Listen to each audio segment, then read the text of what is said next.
What's up, everybody? Welcome back to the Fantasy Files podcast, where we talk about our favorite fantasy series and topics. I am your co-host today, joined by my new friend, Gavin. Thank you so much for joining me, man. I'm excited to talk some Night Angel Nemesis with you. Thanks, Spencer. Really excited to be on the show. I'm really happy to have stumbled across your channel recently, and I'm excited to talk Night Angel. Sweet.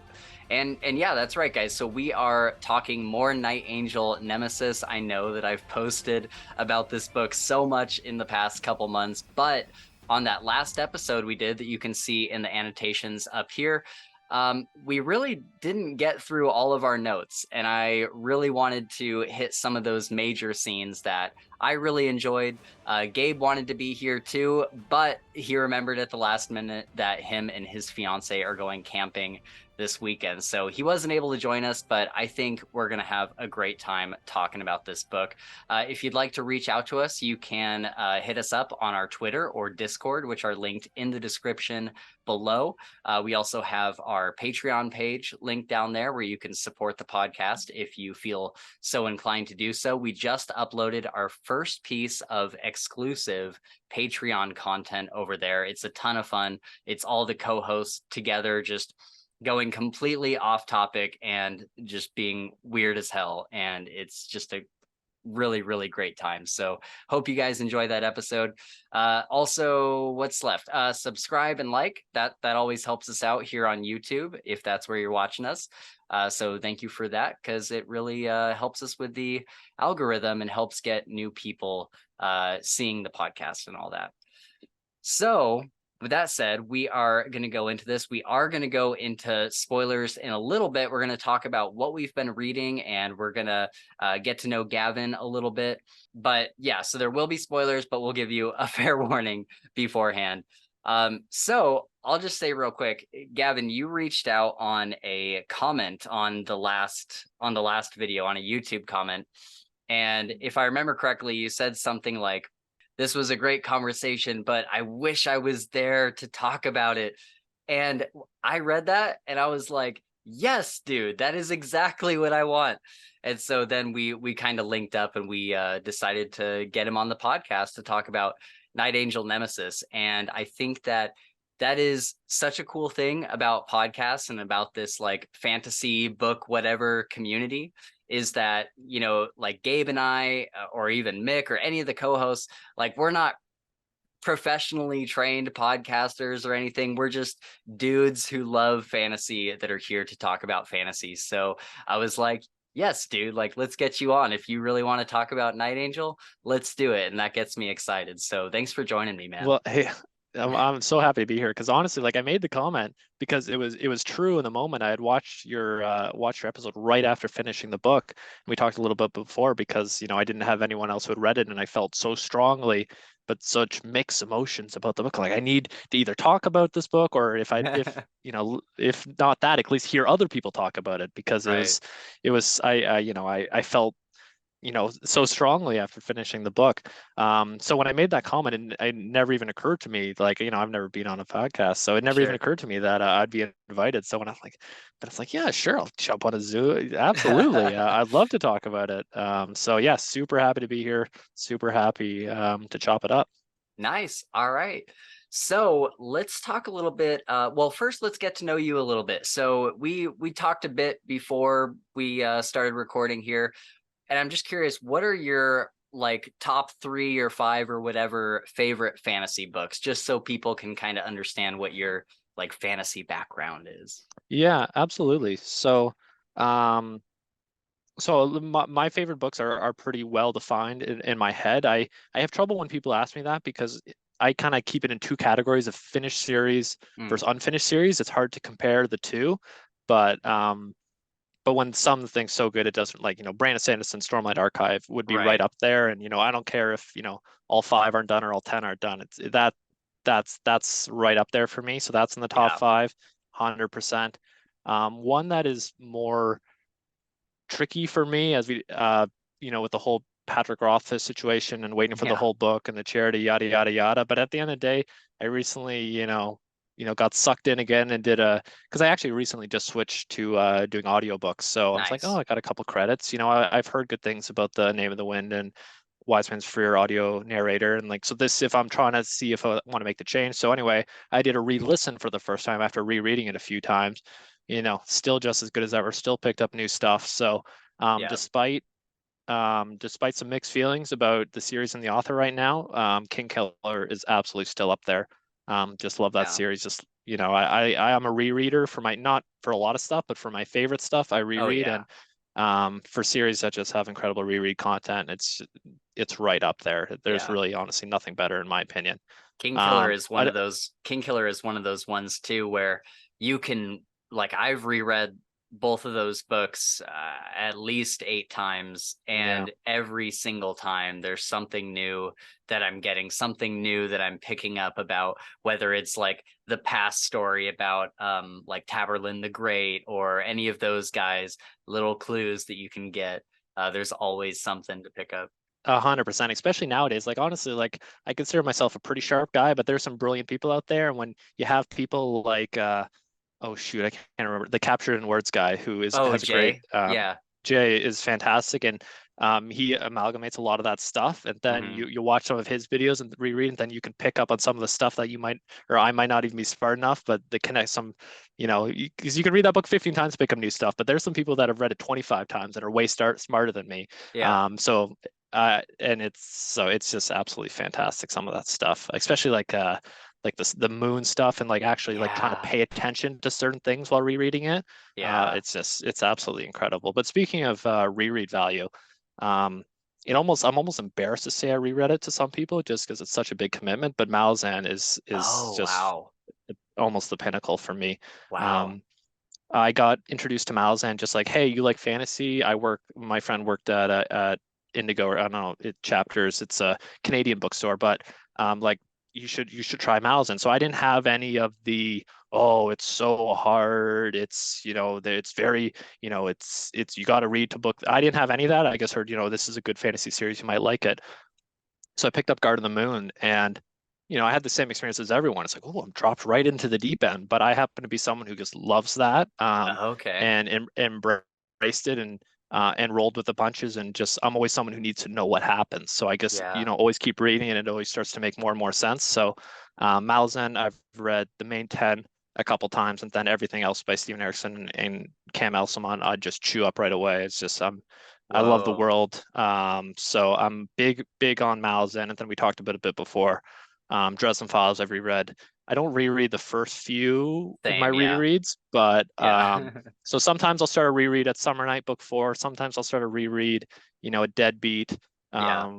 But I love those books so much. Yeah. So Dresden Files is right up there. And yeah, I'm pretty boring, honestly. Like my favorite books, like they're pretty popular, but in my Sure. opinion, they're pretty popular for a reason. Then Yeah. A Song of Ice and Fire, I haven't done a reread for a while, so it's kind of dropping down, but it is something I kind of view as getting me back into fantasy after Harry Potter and Aragon Yeah. as a kid. So it still holds a special place in my heart. Especially, still holding out hope for a good ending after the show, obviously. So maybe that keeps me involved a little bit. Yeah. And then that fifth spot is always changing. That's a tougher one. Yeah. Um, but yeah, those like I feel like those are pretty easy choices. But it's like you like Yeah. what you like, and I love those series, and those are the ones find myself coming back to. Find myself finding content like yours too. Right. I love seeing those series read for the first time through other people's eyes and experiencing it that Hmm. way, especially people who aren't super into fantasy and just kind of get thrown into those worlds, whether Yeah. it's a YouTube video or a Reddit post of people documenting their experience. Yeah. I love that. So they would Yeah. be the tops for me.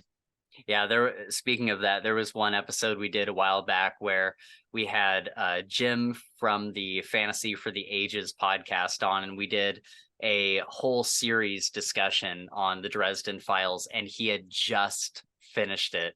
And it was so cool getting him on to see his brand new first time Yeah, I opinions love on the that. Dresden Files, and it just kind of reignited that like wonder and imagination in me, went from like remembering when I first read those like 10 years ago. And Yeah. yeah, Dresden Files is easily one of my favorites. I love super powerful characters. Hmm. It's one of the reasons I love Dresden Files is because I think Jim Butcher just handles the power creep just magnificently. Perfectly. Yeah. It's such a fine line. So many books, always raising the stakes, and I just think he does such a good job. And just there's some people's complain about Kvothe being a Mary Stew or whatever. It's like, yeah, but he's fucking awesome, and it's so good. Like I don't care if Yeah. he's super strong. Like I don't Yeah. care if Kaladin's like godlike in terms of his abilities now and healing. It's like, yeah, like I don't mind because there's so much other compelling stuff. Like that isn't Yeah. so yeah, I think you've got me pegged 100% right. And that might be what's that I'm at. So I guess this might parlay into what we're going to talk about next, but I just picked up Brandon Sanderson's new Kickstarter book Oh, cool. this weekend. So that might be next up for me because it's just a standalone. Obviously, You, Me, and Yeah. the Nightmare Painter, I think is the new one. Yeah. I'm not maybe a third of the way through. I'm not quite sure yet. But One book I'll recommend to you on this yeah. subject, if you don't mind, because I heard about this book on Reddit, and for a while I thought it was a brilliant astroturfing campaign because it was a Huh. self-published book, and I was seeing it everywhere on all these threads, and I'm like, you know what? Like this is really smart for if you're self-publishing, hire a whole bunch of bots, spread the word as real people. Like it's really good grassroots way to sell your book. Yeah. But then I think I don't know how, but I think I read a post about like, hey, actually, I think I saw a post about someone saying they thought it was an astroturfing campaign and then read the book and loved it. I'm Hmm. like, oh shit, like, I got to try this. So it's the Burning series. The first book is The Rage of Dragons by Evan Winter. Oh, yeah. Um, and have you read it? I haven't read it, but yeah, I've heard of it. I know people Really really good. love it. Really good. So I think it's two down out of four. I think the series is planned for four. And it's Okay. very action heavy, very fast paced. And it's also interesting because you read it, we both read a ton of fantasy, so you're kind of there's obviously exceptions, Brandon Sanderson, obviously the settings are crazy, but obviously a lot of the same type of settings. Right. So, and I didn't read it for this purpose because I didn't really have any idea, but a totally African type of setting with Yeah. all the characters are black, like all just a totally just total flip of the head of the classic medieval England Western types. European. Yeah. Yeah, East. Yeah. totally nothing like that. And it's not like some white guy just throwing darts. It's a black dude from, or I think he might have been born in the States, but his parents are from Africa. Like Yeah. he and he's just a fantasy nerd. It's like, where's the African fantasy? And it's not Yeah. like, oh, you should read this because it's because written by a woman or written by a black. It's just so Yeah. so good, and I can't recommend it. It's one of those books that it's like, oh, that book was 450 pages because you Yeah. just chew through it, and it's just it's I'm a Magic System guy, very very awesome, unique type of Magic System, very cool, and so yeah, I can't recommend it higher. Really, really good. The Rage of Dragons is the first one. The Burning saga or series or whatever it's called by Evan Winter. Really, really good. Highly recommend. Okay, cool. Yeah, I'm definitely gonna have to move that up my TBR. I know a lot of people really, really enjoyed that one. But yeah, I just read we were talking a little bit before the podcast as far as what I've read lately. I just read Dark Age by Pierce Brown, the Nice. fifth book in Red Rising Yep. series. And yeah, I was telling you beforehand, I'm like, man, I need a serious shower after that one. And I usually don't feel like that. I usually read grimdark books and kind of shrug it off and be like, that was brutal, but I'm moving on. Dude, that was one where I legitimately felt like I need to read something bright and happy after this book because Uh, there's just so many evil, terrible things that happen to good people in that book. I get it, man, because I feel like I've read so much fantasy, so much grimdark that I feel like desensitized to Oh a lot yeah, of for stuff sure. because it's like but then you read for me that does it, and then honestly this book kind of did it, not in terms of the actual graphicness of things, but in terms of just Heaviness. we'll get it, the heaviness of it Yeah. exactly. But Steven Erickson, like some of his prequel, like some of his scenes are just burned to my head, and just like I get it, and but it's just some of the it's tough because it's like what makes a good book, and it's like Yeah. you're thinking about it, you're loving, you're reading it, but some of the stuff is just so dark. And Yeah. Steven Erickson, not in the well, there's a couple famous scenes in the main 10 trilogy, but the prequel stuff specifically, and actually in his new follow on to the main 10. There's a few scenes and a few themes, but um, I have a really mixed feelings because I love it, and most of the time I feel desensitized to some of the crazy graphic stuff, the heavy Yeah. stuff. But then sometimes it's like, and it's not necessarily because it just get darker and grittier, and but it's just so some of it is just so powerful. But it's also Yeah. like it makes you want to brush your teeth and take a shower, like you said. Yeah, Yeah, I feel like the best grimdark isn't necessarily the ones that are like in your face, like blood and guts and, yeah. like sexual assault and all this stuff. I feel like the best grimdark is when, you're set in kind of this kind of hopeless world in a way, but the characters that are in that world, you love them so much. And then the author starts doing bad things to them. I Or a think hopeless that's, situation. And that's going to be a yeah, good lead into this book yeah. because god damn, man, that situation is just like I got feelings. I don't, it's oh man, Yeah. and it's foreshadowed so well. You know it's coming, but Yep. it's oh man, it's tough. It's Yeah. tough. Well, Brent Weeks is evil. let's do it then. Let's get into Night Angel Nemesis, guys. I'm going to give you your spoiler warning if you have not read both the original trilogy and Night Angel Nemesis.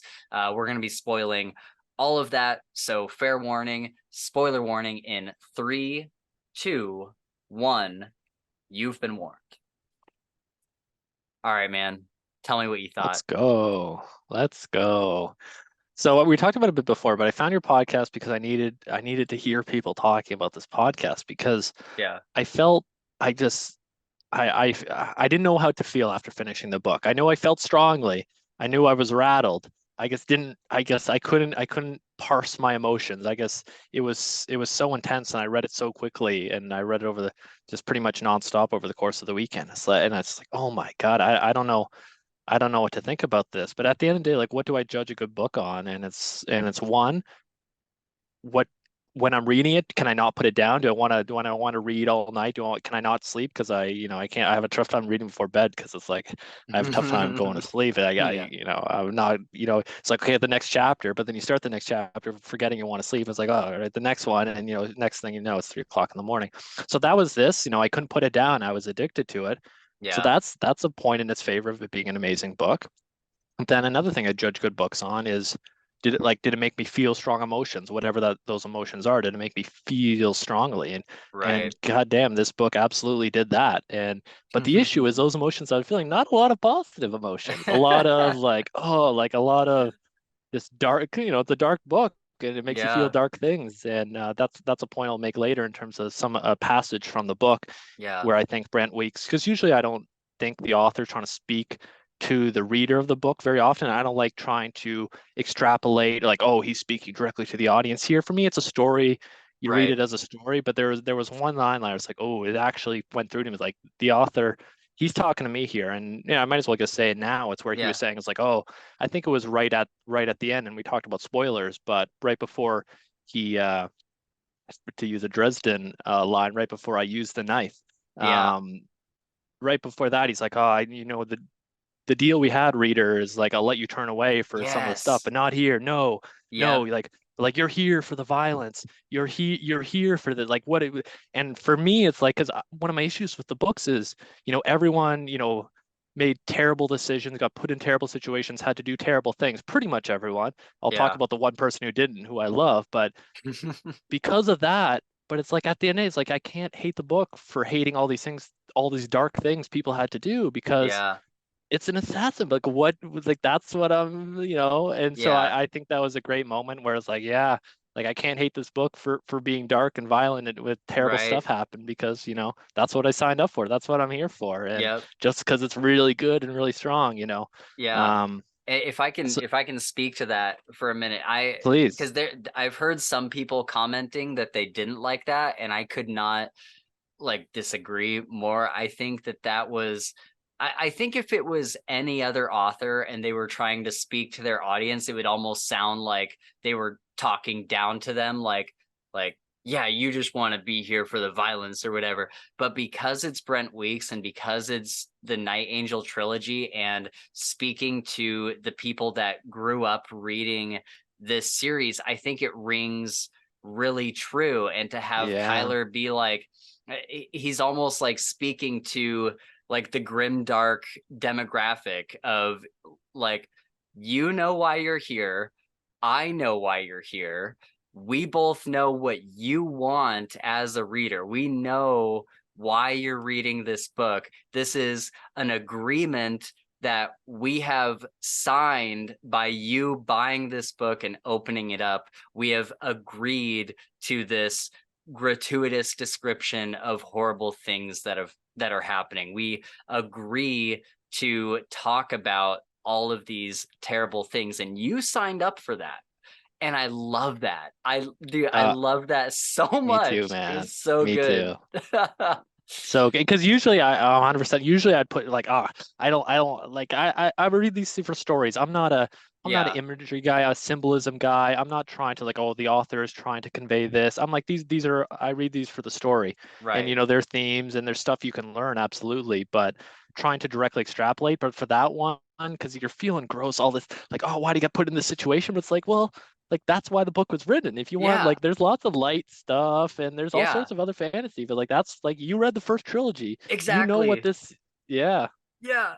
I was just about to say that too, because it's like if you're reading this book, I mean, unless you just happened to pick it up and didn't know what you were in for, I feel like most people did. Like if you bought this book and you're picking it up, you've read the first trilogy and you know that there is some really nasty, gritty things that are in that book. So it's like you know what you're signing on for here. Yeah, Yeah, I and now love that being it's, called out. yeah, me too. Absolutely. But yeah, so okay, so other than that, what just kind of general thoughts did you like where it ended up, or did you feel by the end of it were you like, or here I'll ask it this way. When you read the initial trilogy and as you were getting ready for this book to release, is this what you expected? So that's a great question because I honestly, so I went into it, I wasn't really kind of reading any of the pre-material, so I didn't know. I knew it was a continuation, and I knew it was Kyler. Yeah, That's pretty much all I knew. And because I've been burned in the past having expectations for certain books, I know like I don't need to go into specifics, but I've tried to now go into books with zero expectations, and mm, for books I'm actually really looking forward to, like say the next Stormlight, I actually try to set my expectations real low because yeah. then it makes the book enjoyable. For instance, like I got burned in Words of Radiance because that was the first. Well, I don't know, the story might be too long, but he started releasing the chapters, and I was so excited for Words of Radiance. Like I remember, is the craziest thing I've ever done is Words of Radiance was released, at midnight on Monday night, and I was in university, and so it's like, all right, start at midnight, and I read for 28 hours straight, and then I slept, and then I finished the book in the next few hours, and it Words of Radiance, second book in the Stormlight, is an amazing book, but for me, I had set my expectations too high, Yeah. and so now it's like I try not to either read content. I don't read reviews. I just want to go in fresh, and experience and come to my own conclusions. So Yeah. I don't try to really I didn't have any theories going in. To be honest, I actually, because I had reread the first trilogy a few years ago, I didn't actually feel the need to do a reread right before. Yeah. So I think that would have changed things if I had done a reread right before Night Angel Nemesis. But because I hadn't did that, like to be honest, like we talked about spoilers, but like I had kind of forgot about the whole baby switch thing until Oh yeah. I and once it got revealed, it's like, oh, I remember that exact scene at the very end where Dorian did Yeah. that. So it had clicked for me, but it had been a while, so I kind of totally forgot. So I don't know what I expected, um, but yeah, so I don't know what I expected, but Okay. it it's got like I'm gonna start reading, I'm not gonna do the midnight thing anymore. Now I have a job and I'm an adult and stuff, but I'm gonna read it, after work that next day for the next book because I'm in. Yeah. I loved it. I hated it. I hated the moments. Of course, the moments I hated. Yeah. But I loved it. It was great. Yeah. I felt yeah, I was kind of the opposite. And I think I overhyped myself for this book because and I still loved it. I want to be super clear with everybody. I did love this book. But I think there was a part of me, like, this was one of the very first fantasy series that I had read when I was younger. And I think that over the past decade or whatever it's been, I had created so many theories and I had kind of Mm, this head canon and I had this belief. I was telling everybody in the lead up to this book, I'm like, yeah, I'm so excited. We're going to see Kyler and Vi together, like, because they were like romantically together at the end of the hmm third book, or at least that's what I had thought at the time. And then getting into this book, and I'm like, wait, Kyler's not talking to Durzo anymore. He's kind of estranged a little bit with Logan. He hasn't seen Vi since the end of the third book, and it's been hmm like 9 months. Like, what? And it really kind of threw me for a loop. And I went into it like, no, wait, this isn't like what I thought it was going to be. And then as the book went on, I enjoyed it more and more. And then getting to the end, I was like, oh man, like we like the story itself was nowhere even remotely close to what I thought it was going to be, or like what I made hmm up in my head. It was still a great story and I still loved it, but I think that in my head I had this head canon that I had built up over the past decade that I don't know. It was such a long time between books, and such a long time to kind of make up things that you think are going to happen. And so when I got into this book, I was like, oh, that is not what I was expecting at all. Totally. And like I said, that exact experience has happened to me. Just I've learned my lesson, and I like theories, but in terms of you just got to kill your expectations because it Yeah, might kill your enjoyment of a really good book. yeah, Um, but like I said, like I loved it, but I had mixed feelings, man. But yeah, the ending after the knife scene, because like I think it was one thing you guys brought up in the last episode was the kid being alive, and for me that wasn't even a big deal for me that the Caden ended up being alive at the end mm, because the important part was that he was willing to do it. That's right, what's damned him. That's yeah, what's made him unredeemable in his own eyes, and that's the part. That's what I liked about it because for yeah, me, that's an unredeemable act, and yeah, I'm with him on that. And yeah, clearly, the Kakari doesn't agree based off one of his lines at the very end, saying this isn't the only path. There's other paths to redemption. So Although the Kakari does say though that this is Kyler's justice. Like yes. he does not deserve to just go away and die. Like he deserves to, like, justice is him having to live with this idea, because I think the actual context of that was Vi was like, you know, why did you know that the kid didn't actually die? Like, why didn't you tell him?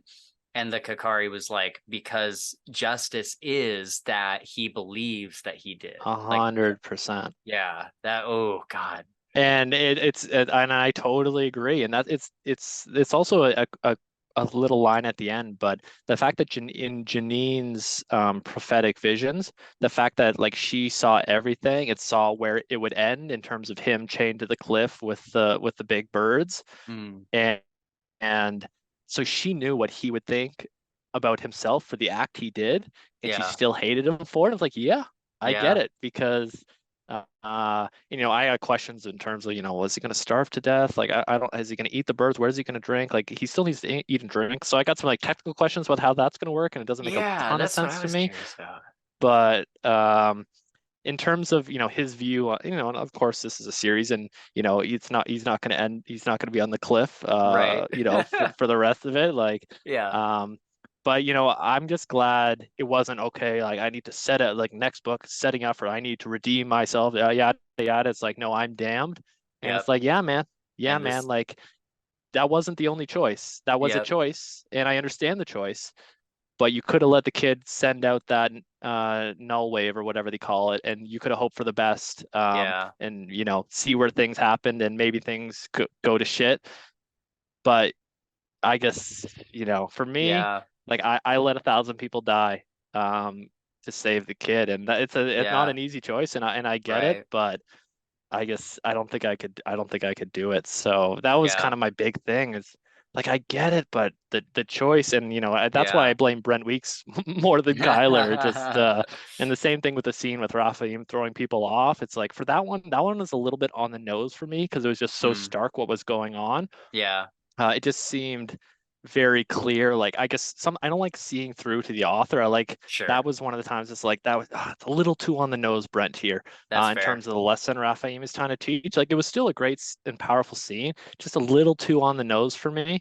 But the Yeah. kid one, and I love that he didn't find out. I love that the kid was still alive because selfishly, I just hope that one of the next, I don't know, the next book or the book after, one of the arcs is him just wiping out leadership of the Chantry, and I'm going to be cheering him on. Yep. Even though it's like I reread the end of the book recently, and like I can't remember the head honcho's name of the Chantry. Like clearly, like there's a lot of juice there, and I like Yeah. some of the foreshadowing in terms of Uli naming her friends. It's like, okay, those friends are gonna come. She's like, so I'm just really excited to see where things go. But Do I you don't know. think I'd really mixed. Oh, Sorry, go ahead. sorry. Do you think that Janine knows that the baby is alive? Do you think that she saw that the baby survived in her vision? So that I have so many questions about that because for me, it's like, does it make sense Janine wasn't seeing? Did Janine see through the greater, in D&D terms, but like the greater illusion spell or whatever it's called? Like, Right. did she see through that? Does she know that he knows? Like, some of those questions are very uncertain to me because Yeah. like I also like in terms of the other kid too, Yeah, where's the like other kid? my best guess is either Janine, it's either Mama K, it's either Janine and Mama K, or it's Dorian, or a total outside third party that'll be a villain later or something. You're saying one Um, of those characters stole the other kid, stole it away? I think it's Yeah. gotta be Yeah. Because he came because into that room and one of the cribs was empty. And then yeah. the one kid that was in there, that was the one that Raphaim took. And so that's what we were trying to figure out on the podcast. We were like, wait, where is hmm the other kid? Because it's like I luckily I've read so many fantasies, so like I consider myself a careful reader, and that just stuck out. It's like, oh, okay. So yeah, he for sure didn't know. He's not involved with that plot. But like part of it, like I've gone back and forth thinking it's Dorian, thinking it's Mama K, thinking it's Janine and Mama K. I really don't know, but Yeah. I think that was set up pretty well, honestly, and that'll lead me to maybe a point to make later, maybe make now. But I love how Durzo was handled in this book because even in Oh, the I author, Brent Weeks made a Interesting. shout out to it, saying like, "Oh, when Kyler's like, oh, like I would really love Durzo to show up now, like I could really use his help," and I just love that that never happened. Yeah. So happy that never happened, and just There was a because moment though. There was a moment the where arrow, somebody, yeah, the arrow, that's right. the arrow. And it kind And of that like, was one of the thoughts I had with your first podcast. And this might lead to another point is that I just love that connection because it's like, oh, that could have been Durzo. He had the thought at the time.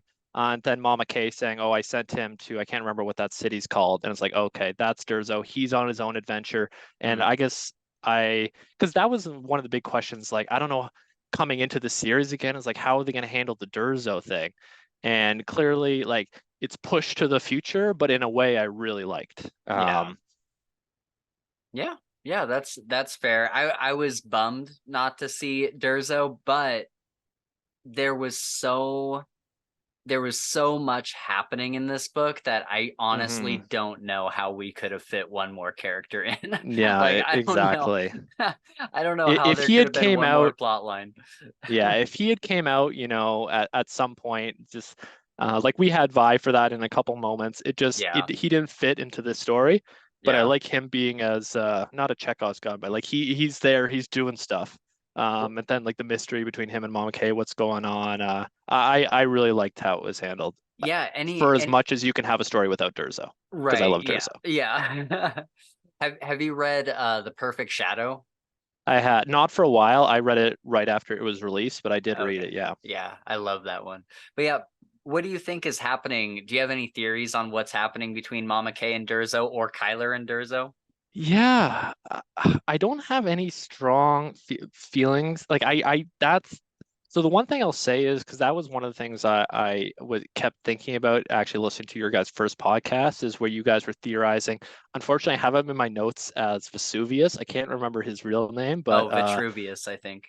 Vitruvius, yeah, the head of the Blue Mages. Yeah. Because you guys think, oh, like that could have been Durzo, but I guess I just kept wanting to say is like, oh no, Kyler, what does he do when he does the Night Angel thing? Like He sees into people's souls and stuff. he saw into his soul. Like I don't think Durzo can pass that Right. test. Like that was like, oh, there's no way that's Durzo because he read him or whatever the term is. He scanned Yeah. him with the Night Angel eyes.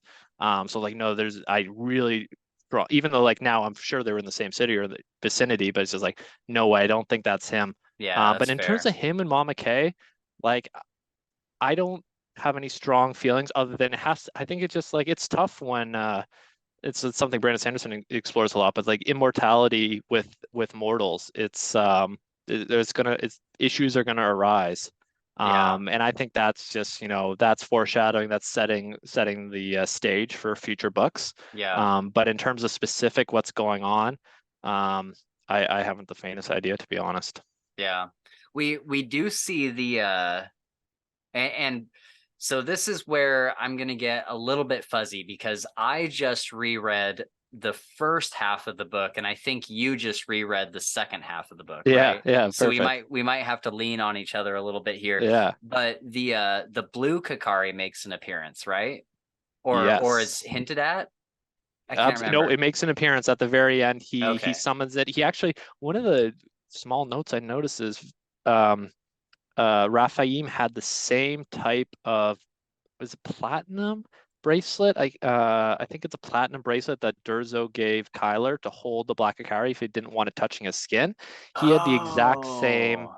bracelet that Kyler had. And so in the scene where he sends the big beefy guards, I can't remember what they're called, when he sends them back to have the private conversation, he pools the blue Kakari into that same platinum bracelet or whatever to show him. Oh. So it's he for sure has it. Yeah. Um, and actually, I have one point on the blue Kakari in him because Yeah. I liked how because at first it was like, oh, he's some sort of. We find out earlier that he's some sort of. He's not human. So I'll just go right back. So it's the scene um, in the loading bay before the boat takes off, and Kyler is seeing Raphaim with Faina like across the room. And Hmm. she's like, "Oh, why is Faina talking to her? What's going on?" And then Raphaim goes, just like, just like go. I can't remember because I didn't, but he goes straight and then turns around and he spots Kyler from across the room through his disguise, Yeah. and shit starts Yeah. popping off. And so at that point, I was like, "Oh man, he's not omnipresent, but like he's got some sort of sensory percent, like he's got Yeah. something going on where he was able to like spin and see him across the room and identify him right away. Like he knew he was there without looking or without sensing for him or something. Yeah. So that really stuck out to me. But then later, there's a couple scenes where Kyler is literally in the same room with him. One when he's banging the Empress, and another, I think it's a scene with Faina when she's got the baby in her whatever. But like he doesn't see like he's literally looking at Kyler through a shady disguise, and he doesn't even see that as Kyler right away. And then at the very end, it looks like when Hmm. Kyler, I can't remember exactly, but um Raphaim is like he's like looks like he's like trying to get the blue Kakari to do something for him, and Kyler remarks is like, oh, like he wasn't lying when he said he hasn't mastered his powers.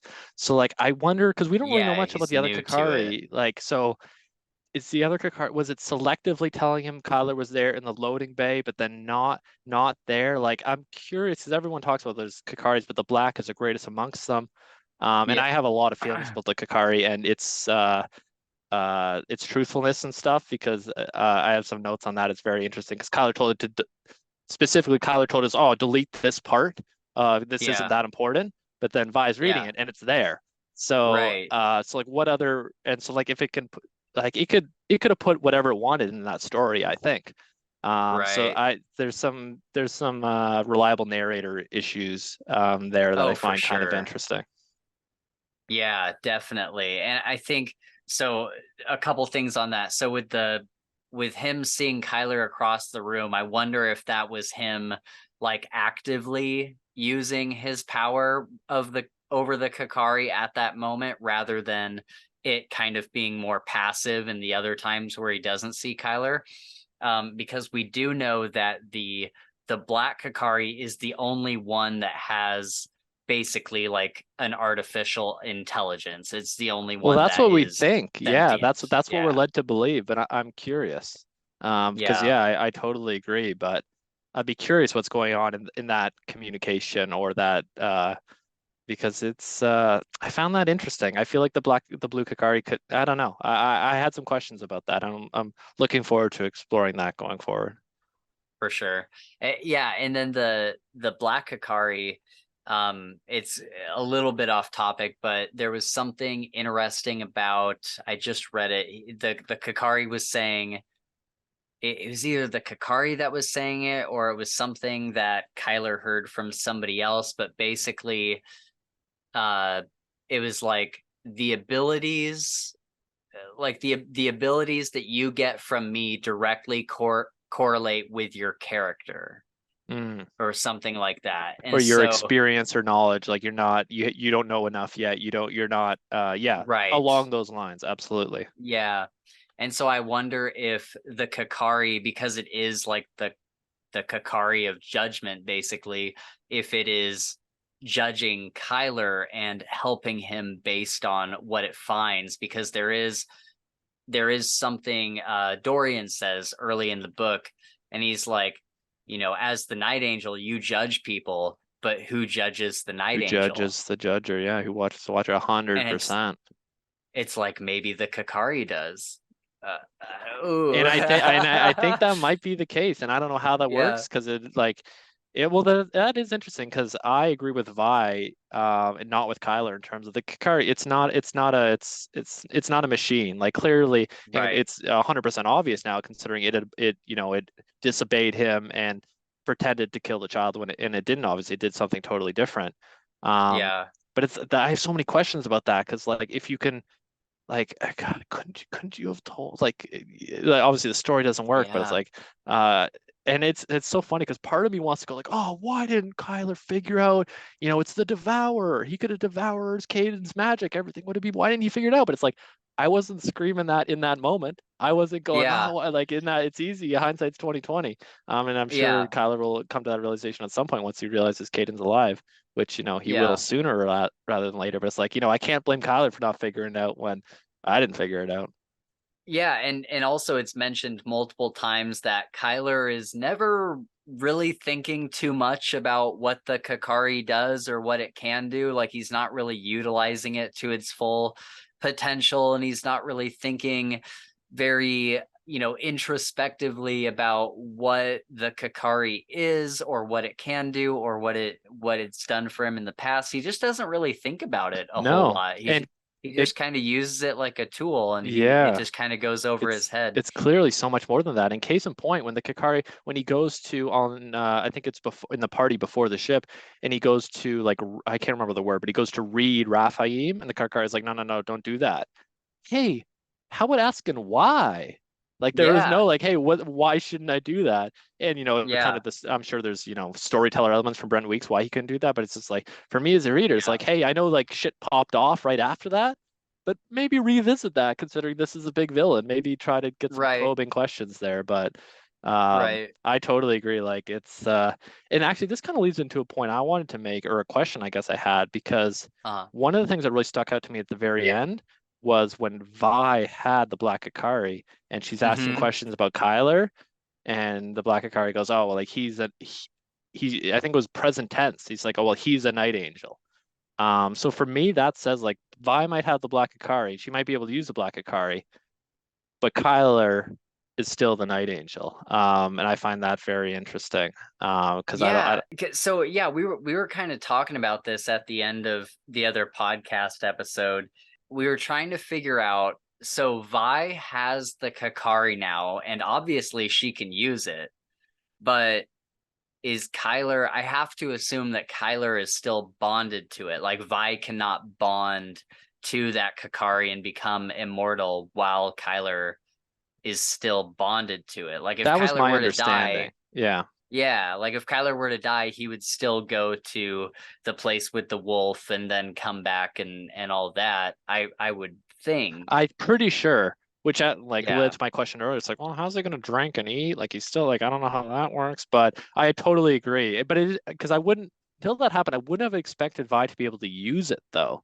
Um, Yeah, that was weird. that And I was wonder if interesting. that was I wonder if that was like a conscious decision on the Kakari's part. Like if the Kakari didn't want her to use it, like I don't think she would be able to, but I think the Kakari is trying to like facilitate her either getting back to Kyler or whatever the end game is there. I think the I agree. Kakari is trying to get her on her way in not response to Kyler, but in service to Kyler, possibly. I I don't know. agree. That's a good point. That actually I hadn't considered that. Like I think he could refuse. I think he could just like I think he could have stayed in the book, obviously. I think he could not have revealed himself. I think he could do absolutely nothing for her if he wanted to, which just like Right. clearly this isn't a tool. Like that's autonomy Yeah. if I've ever seen it, right? Yeah. So that's a really good point. I hadn't really thought about that. Oh man, I'm so excited to see what Vi does next. And another question we had was, do Where you does the think she's next gonna book pick up? Oh, well sorry, go ahead. that, but Because either I think the that next book's gonna be or Vi's POV for sure. I think it's oh we're gonna yeah, be for the next sure. book's gonna be a Vi book. I'm pretty sure, and maybe an Oh Uli, some yeah. Uli chapters. Well, that's the other thing. Do you think Vi picks up Uli on her way out of the Chantry, or do you think we're gonna see Uli chapters from within the Chantry, or because I don't I Mm, really want Vi to scoop up Uli on her way out with Ariel. I don't think yeah. it's gonna happen though. I think we're gonna get POVs from both of them, but that's just my I guess.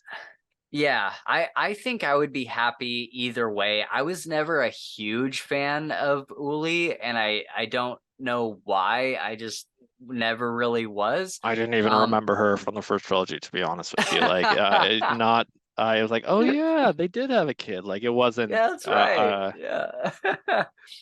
Yeah, so like I wouldn't be super upset. Like so here's the thing. Vi is my favorite character in fantasy. Like even though like Oh, Dresden Files is my nice. favorite series, Vi is probably my favorite character overall in fantasy. I think that in the original trilogy, she had one of the best character arcs I've ever read in my entire life. Like I think her going from who she was at the beginning of the first book to everything she went through in the second book, that whole like just grinding of her soul that Hmm. was in the second book, and then her going into the third and becoming friends with Aline and just becoming a better person. That whole arc just made me a massive fan of Vi. And so if the next book was totally a Vi book, I would not complain. Like I would love that actually. I think a lot of it is going to be that. I'm not obviously not Yeah. sure, but that's where I think it's going. I don't think we're gonna go chapter one. Tyler hangs from the cliff. That's just Yeah. my feeling. But actually, that kind of brings me up to another point I wanted to make, and I don't want to relitigate it because I know you guys talked about the scene, but I guess had to say. Um, like I guess like I hated it and loved it. Like the Vi Kyler stuff this book. It's just it was so hard. Like Vi crying after the chapter. Like I found a lot of that stuff so powerful.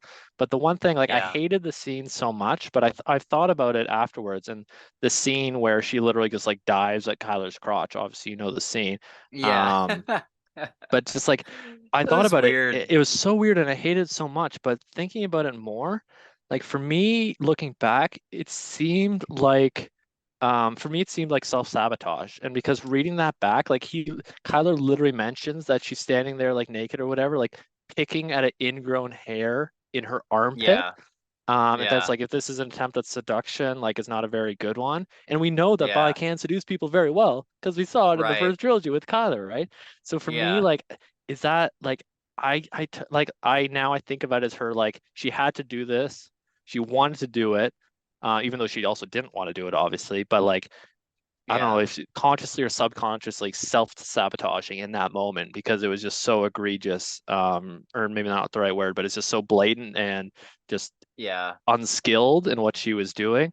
that I like to think of it as her self-sabotaging herself because it's like, but in the moment it's like, oh, I hate this. Like, no, no, no, Yeah. no. Because like I want to buy Kyler, like obviously, right? So I Yeah. hated that scene, and that's how I at least justified to myself is like Yeah. she knew she had to do it, but like subconsciously she was self-sabotaging because she didn't want it to go this way. But those scenes where she had to like Right. she's crying on the book and stuff. It's like, oh man, because like at moments like I hated Kyler this book, and moments I hated Vi this book. Yep. Some of the reveals, just like somehow I didn't figure out she was on to poison Kyler. It's like, all the way Yeah. from back then, Vi. God. Yeah. Um, which actually, Oh. man, it was so hard. I'm totally with you on that. But it's like that, it wasn't an accident. That's what Brent Weeks is trying to do. Like Hmm. um, but it's just like you're so mad at both of them. It's like by the end, it's like, thank Yeah. you, Ariel. Just like I love you so much. Just someone who's just Yeah. so great, and thank God for Ariel. Because honestly, if not for Ariel, so I just think like, oh, this is too dark. Everyone have to do terrible things, fuck each other Yeah. over, like making terrible choices, trying to do the greater good. That's a problem. It's like even Aya, it's just like I do think she's trying to do the right thing for like not the right thing, but like trying to like but it's just like obviously I just want her Tyler to fucking treat her like he treated that one guy to get the to get the chip or get the whatever to get onto the ship. Like I want that to happen to a Oh lot yeah. of high level chantry people for what they did to Vi. But anyways, it's like that's what makes a compelling book is those conflicts Yeah. and people having to make hard, difficult, sometimes terrible decisions, but thinking they're trying to do the right thing. Yeah. Yeah, right on, dude. I think the scenes with Vi, there was two like sex scenes Yeah. with Vi, and the first one was where she kind of like dives at him. And that scene, I I wasn't really sure what to make of it. I like your thought about self-sabotage. I think the way that I was thinking about it was that she knew that the Chantry was going to force her to get with Raphaim, and she was kind of like, there's definitely some self-sabotage there with like the whole like ingrown hair kind of thing and that being weird, but then her like diving at him, I took that as, But her reasoning did make sense. It made a lot of sense. Like it could be yeah, both, right? yeah, because I think she was in her head, she was like, I need to get this before I do Yeah. this thing with Rafim, because I will never get this chance with Kyler Yeah. again. Because we And know Vi's whole story and we know there hasn't been a time. And so it's like, yeah, like I yep, get it. yeah. But just felt Ah, so God, bad for her. This like felt so it's bad for tough. everyone. Yeah, and then it's so hard to find out that she was so complicit in Yeah. just everything. Like the wine, obviously that was just the last thing. But even just like giving like well actually the giving the dagger just waiting for the moment for him to do it to burst in and then give him the Yeah. dagger it's just like oh Oh she was so God. complicit, which actually leads into me, and I think you guys mentioned it, but it was the one thing that I absolutely is my absolutely unequivocally least favorite part of the book, and it's a minor thing, but it took me entirely out of the book, and just in terms of Oh. realism was when Vi and Aya are talking outside Kyler's cabin. And Mm. and then I'm like, oh man, like That was weird. why are you having this like you understand who he is and what he is, and you're having Yeah. this conversation right outside his cabin because you think he's sleeping. And like that was bad enough. But then Vi opens the door to check that he's sleeping. Yeah. So for me, it's just like clearly clearly they wanted you to hear this. Yeah. So the fact that like Vi needed and Vi specifically, it needed to be so obvious for him to see it, and the fact that Kyler didn't pick up that clearly they wanted him to hear that. And like Yeah. that's a minutia thing That too, was but it's just like weird. it was maybe because I don't know, because I've read a lot of books or something, and maybe for a lot of people you just whip through it and look back later, it's like, oh yeah, that's like. But for me in that moment, it's Right. like, oh, they are purposely wanting you to hear, and I didn't know why, so it didn't like ruin things for Yeah. me because I still didn't know the Right. plot. let alone there's two different spells on the dagger, all the stuff. But in that moment, it's like, Right. Kyler, you're a smart guy. I'm in your head. I know you're a pretty smart guy. You should be Yeah. able to figure out that they want you to hear that conversation. It was Yeah, a little one too on the nose. 100%. Yeah, Kyler was kind of, man, there was a few moments in this book where Kyler was just not on top of his game, and it No, made me think like, because it's been a little while since I've reread the first trilogy, and I'm like, maybe I should go back and see if he was this kind of clueless in the first trilogy as that's well. fair. I don't remember him being this clueless, but it's just weird. It would seem like such a major character shift for him to just kind of miss a lot of this stuff. And maybe he was like, maybe he just got really lucky a lot of the time in that first trilogy. And this one, he's faced with like an actual, a very cunning and smart enemy, and Hmm. he just can't like outsmart some of these people. Maybe that's the case. And of course, he's got thousands of years or whatever to Hmm. become like Durzo and become very smart and, uh, what's the word, like calculating and whatnot. And maybe this is just him as a young Night Angel, not having the experience that Durzo has. But yeah, there were quite a few moments in this That's a book where I really was good like, point "Come because on, Kyler." yeah, exactly. Because Brent has said he wants to make this into a big world. So I could Yeah. absolutely see that. But another point, another example of that point, and that I had is that Kyler kept mentioning how Vi kept saving his life, and like it kept Mm, annoying me because like let's look at the examples of where Vi saved his life, and it's like, oh, Vi saved my life because he got led into the ambush, through the one sister trying to hook up with him, right? And he got led right into the room with the ambush, and then he killed everyone. Then he goes down the stairs, and then Vi saves him because there's one Chantry sister and four guards. And it's like, yeah. you could have killed one Chantry sister and four guards. Oh Like, yeah. she He faced definitely, down the entire Chantry at the end of like the third book or whatever, where he storms exactly. up to the top. Give me a break that Yeah, she saved your life. And why are you referring to that? Like, obviously, she did what she did, but like, sure. you weren't gonna die if she Right. hadn't done that. So that kind of annoyed me. And then the other thing is like, oh, Vi saved my life because she told him they had a stolen bracelet. He tortured and killed the guy and stole his bracelet, and then Vi, burst into the Yeah. whatever, and he's like, oh, that's a stolen bracelet, and he kept referring to that moment as Vi saving his life. I'm like, I think that's Huh. a bit of a stretch. Like, just because you had a stolen Yeah. bracelet didn't automatically mean death. Like, what are you talking about? Right. And Yeah. then the last example of that, he kept referring to Vi saving his life when he's on the outside of the ship, like clutching to the outside of the ship with his Kakakri claws or whatever, and Yeah. then Vi like helps him up, and it's like, Yeah. Doesn't she buddy, grab him or like something? you Yeah. could have crawled onto the top of the ship without her. Like, she didn't I save your life know. there. Give me a break. So that was just another minor thing that kind of bugged me, and um, Yeah. but anyway, Yeah, those moments were pretty weird. Not like her doing the act, like saving him in the moment or whatever, but just the emphasis that was yeah, put on it was just odd. And there was a few moments like that too, where there was one where he's like hiding underneath the ship and his foot slips or something, and he like breaks part of the ship, and the guard above hears him, or like maybe it was the shark that hurt him or something, and like whatever that fish was that was in the water and comes yeah, swimming at him. And I'm like, man, dude, at the end of the first book, he's hanging from a ceiling, counting the seconds in between breaths to make sure he doesn't alert Durzo at the other end of the tunnel. Like, I think he can keep his cool on the underside of a ship and yeah, not alert the guard.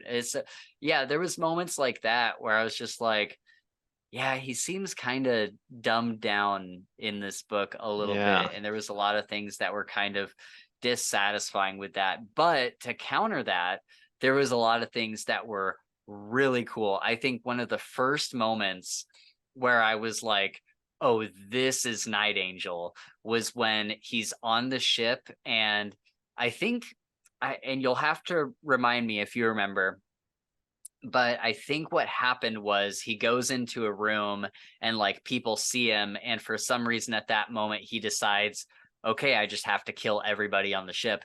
And he was like sliding down hallways, like cutting up into guys, like cutting them in half, and like doing all this crazy like video game shit, like just like flying all around that hallway Yeah. and just killing everybody in his way. And I was like, oh, this is what I've been waiting for. Yeah, and I think that was the same scene where it's like he was, or I guess no, I think that was right after because he was trying to only injure people, but then he sees the one guy go back and hit his Yeah. head, and it's like, Yeah. well, all Yes, right, that's exactly it. Yep. fuck it. And part Yep. of me is like, oh, that seems goofy, but it's like he's still a young guy, and like for me, Yeah. it's like, all right, yeah, because for me, it's like if you're killing people, you're hurting people, you're maiming people, it's like, yes, let's go. And that's why when he got led into the ambush, and like there was, and it's not Yeah. like Durzo comes out of the shadows to help him. It's like, well, Right. I guess got to kill everyone. It's Yep. total Night Angel, and so fantastic. Oh, it's so good. So I do want to go down this list of some of our favorite moments. Was there anything from your notes that you wanted to pick up before we kind of go into some of my notes? Sure. So just one of the favorite moments I'll say, because we listened to the last episode, so this is something new and this is something I have in my notes. And because I like things that in retrospect look obvious that I don't pick up. Because sometimes I pick up stuff, but I love the stuff that I don't pick up and then it blindsides me and it's like, oh yes, I love this. And that was the Black Kakari being in the book.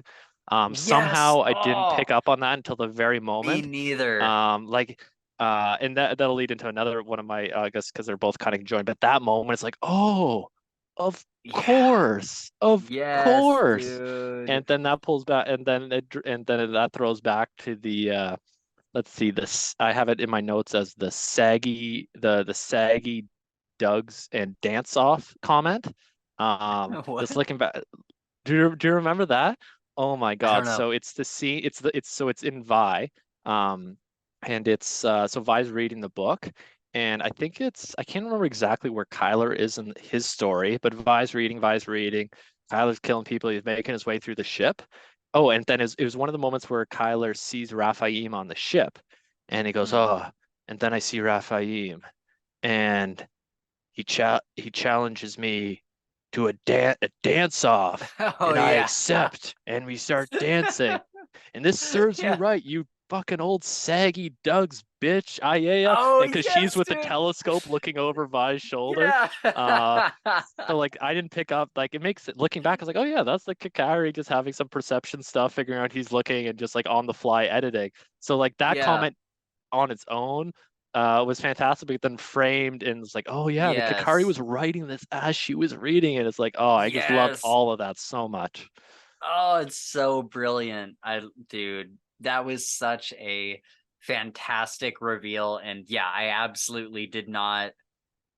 Like, obviously I knew that the book was enchanted or magical in some way, but it didn't even occur to me that it was the Kakari that was living in the book. Like, that's so good. Never even So crossed my good. mind. So good. And that actually leads to, I guess it's not, we can get into your notes right after this, but like it's a question I have just thinking about it now. Because it's like Vi when she's talking with the Chantry head honcho, I can't remember the name, Ariel's sister. Um, but she's like, oh, I'm dreading the one question that like which is just like, how did, if Kyler's dead, how do we have his journal?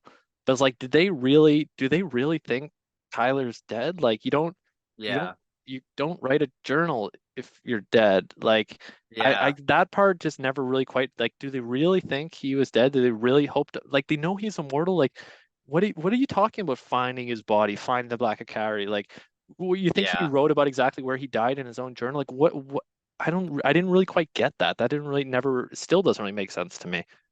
Yeah. Yeah. I'm not sure about that. I don't, and that was the thing about the beginning of the book. I wish that without giving too much away, like without telling us what the end of the book is, if we had just gotten a little bit more information on what the Chantry thought was going on. Mm-hmm. Because I think if we had understood what their whole like motivation and what their thoughts were right from the beginning, like we'd have a better idea of kind of what they're going for. Because throughout this whole book, and I mean, obviously, we see Esteriel is Ariel's sister, the head That's of the it. Yeah. Chantry, and we see her at the end of the book with the kid, and she's like, well, I'm gonna raise the kid, and by the time it's old enough to go back to Logan, it'll already be calling me mom, and like all this stuff. And so her plan is to kind of raise this little godling or whatever. But like, I'm not really sure what the Chantry's like big game plan was for this whole thing, besides trying to either get the child or get the artifact. Like, I feel like there's something bigger at play, but it just wasn't. I don't know. I was just kind of fuzzy on the Chantry this whole book, I I, felt I like. agree because we got hints throughout the book that the Chantry had suspicions about Raphaim, right? Like, Yeah. I can't. I think it was Kyler conversation with Vi. It's like, oh, like we got the impression that the Chantry had suspicions about Raphaim in terms of like I think like magical type stuff, but then Yeah. Vi at the end reveals to Estrella or whatever her name is, that Asterial, yeah. Asterial that Raphaim had the blue Kakari, and Yeah. either she's acting or she's like, oh, like it was, I would have expected her to go, yeah, we already knew that, but it seemed like Hmm. new information. So it's like, what Yeah. did they think like, is she lying there? Doesn't really make sense. What did they think he was? Like, I think I 100% agree with you. There's absolutely more going on. We got hints of Ayaya having a master. Um, Yeah. oh, and actually that leads me to one of the things I really want to talk about, and I'm not sure if it's in your notes, but the fact that so there's two Chantry groups obviously on the boat. The first one, the Vi group, they lost their assassin, and when we first learned that their assassin got killed, we didn't know when. But later in the book, Vi reveals, I think it's at the very end, that the assassin that kind of Vi got into, not really replaced, but the assassin that died, it died during the mission to poison Kyler. Like it was in that, it wasn't like some time in the past. It was like right then. It was during the mission where Oh. she poisoned Kyler and herself with the antidote.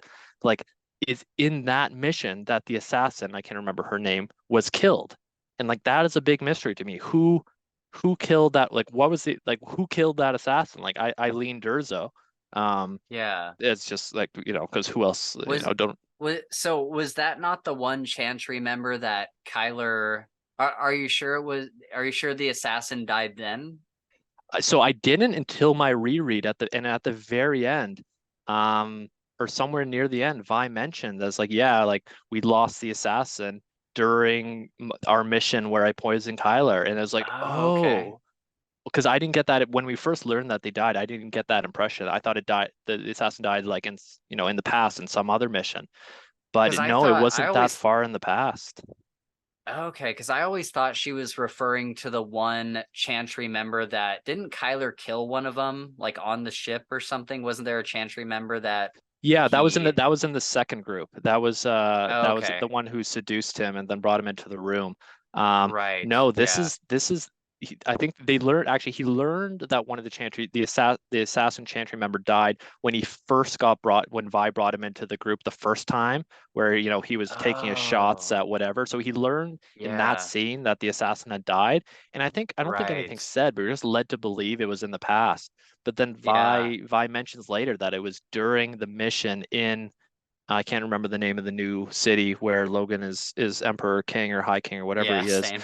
But it was in that like it was right then. Like there was other stuff Weird. going on, and but I don't know timelines. I'd have to do another reread to see if the timelines work out, whether Durza would have already left at that point. We don't really know when he left. Um, Yeah. and who knows, like maybe it could have been the same person who took the first kid, a third party we don't know yet, will be Oh, introduced yeah. later.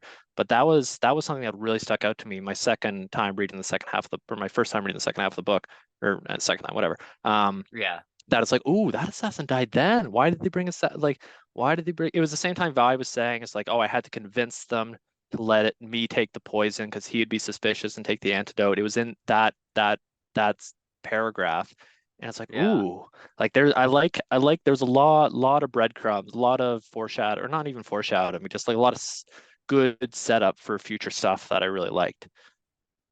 Yeah, I think that you can really see how Brent Weeks has kind of changed as an author, and just how differently he's doing his storytelling now, because you look back on the original trilogy, and while there were plenty of twists and turns and big reveals and stuff like that, each book was a fairly straightforward story. Like Hmm. each book had a villain. There was like three different villains for each book. And by the time you get to the first book, like that's pretty much a complete story, and like you're ready to go on to the second one. And then when you do, you get through the second one, and like that's a complete story. And then same with the third, and the third kind of wraps everything up. This one felt very much like how it would in more so in real life. Like it felt like this was just one piece of like a big circle rather than a square. You know what I mean? If that Yeah, makes sense. Like exactly. it felt like there was events that were happening that aren't explained, they're not expanded on, they're just things that happen that I'm sure will get explained later on, or maybe they won't, and that's kind of how life works. Yep. And I think that that's kind of it was frustrating at the time when I was reading it the first time, but then as I was reading through this last time, I appreciated it more. Where Hmm. it's like, yeah, there's some things that we probably just don't know, and like we'll probably find out in the next one, but even if we don't, like that's still good storytelling. I think. I don't know. I Yeah, kind no, of liked it. exactly. I like mysteries. I like, you don't need everything being tied off. And Yeah. even just like Uli's brief mention of just like, oh, like, oh, we can escape Vi. Like, I'll get my friends, I'll get so and so and so and so and so and so. Well, maybe not so and so. And now because it's like an experience where you're just Yeah. like, oh, I'm excited. Like those names are gonna come up again. Yeah. I guess like and then even like the guard that he stole, was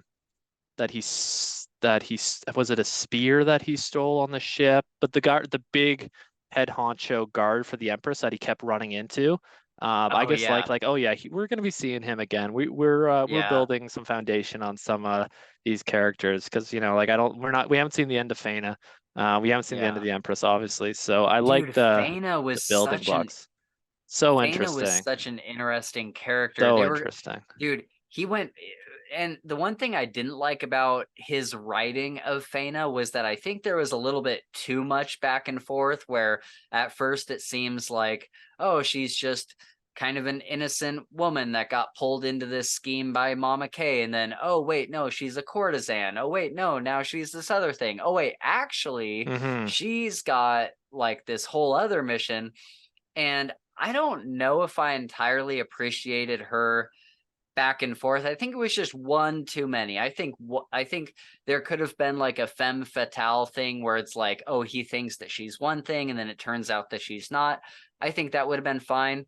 But there was just one too many switchbacks with her. I feel like That there was. I totally get that. The one way it kind of works for me, and the one thing I'll do is push back, is because it's not like, Uh, oh, but she's actually just a spy, or she's actually just an assassin, but she's actually some weird, or not weird, but like she's like her whole thing is like that she's lactating, and like that's right. like so it's like the fact that it ended up being such a weird thing actually is what kind of made it work for me, because if it ended up just Okay. her being something, it's like, oh, she's this, oh, she's this, oh, she's actually some super whatever. But it's like, no, she's just happens to be in a very unique position, which is Right. very like odd and unusual. And like even when they're riding the horse and she's getting off the horse to pee, or say to pee every Yeah. few couple hours. It's like nope, I Yeah. still you have no, you can never guess that. So that's the one Yeah. reason that it kind of worked for me, is because she's in such a unique, odd position that you would never expect.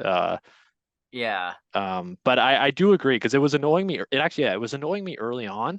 Like even it was annoying me early on until it's like, oh, that's what she is. Like that's interesting. Like I can understand Yeah. why not just coming right out with that and having like different stories. And that's it would, because like what other fantasy book was like that's the role of a Yeah. character or something, right? But Right. Yeah. um It is a very unique, specific thing that is kind of cool that it just like fit into this story in that way. but yeah, overall, I liked her as a character. I liked Hmm. reading her like dialogue and all of her back and forth with Kyler. I liked her in each scene, but I think the not moment to moment, but just the kind of overall wondering of like what she was. I just felt like that wasn't super fun for me.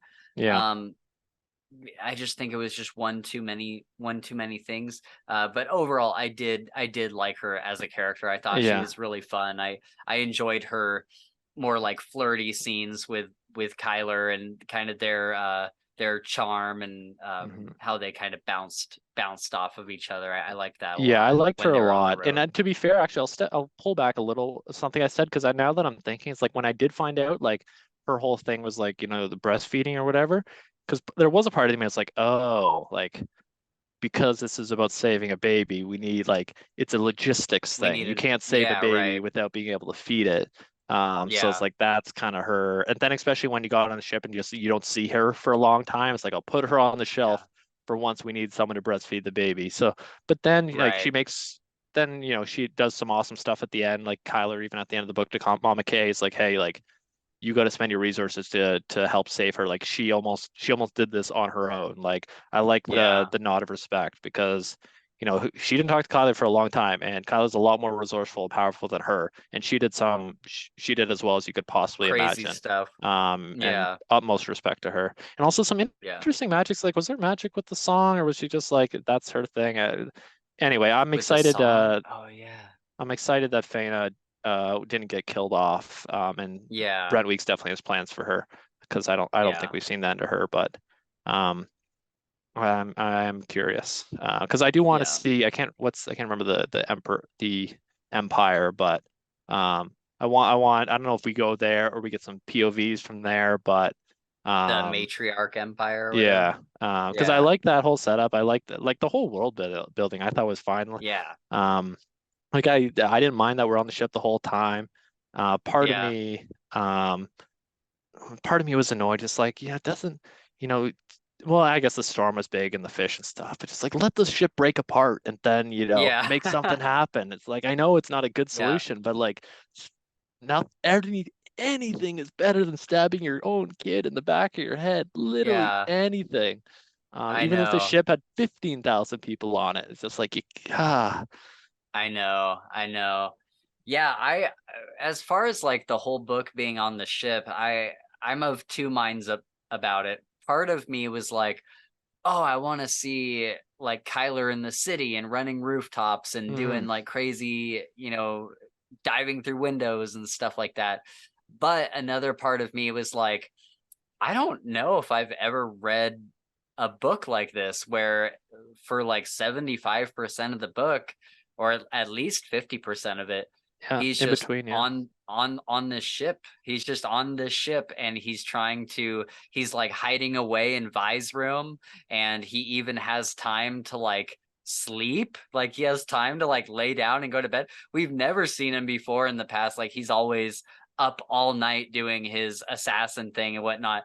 And in this book, we actually see him All the like sleeping came out. yeah, he Yeah. like takes breaks and goes and sleeps in Vi's room or wherever, or he like crawls up in like a little closet or whatever. And so I thought that was kind of interesting to see more.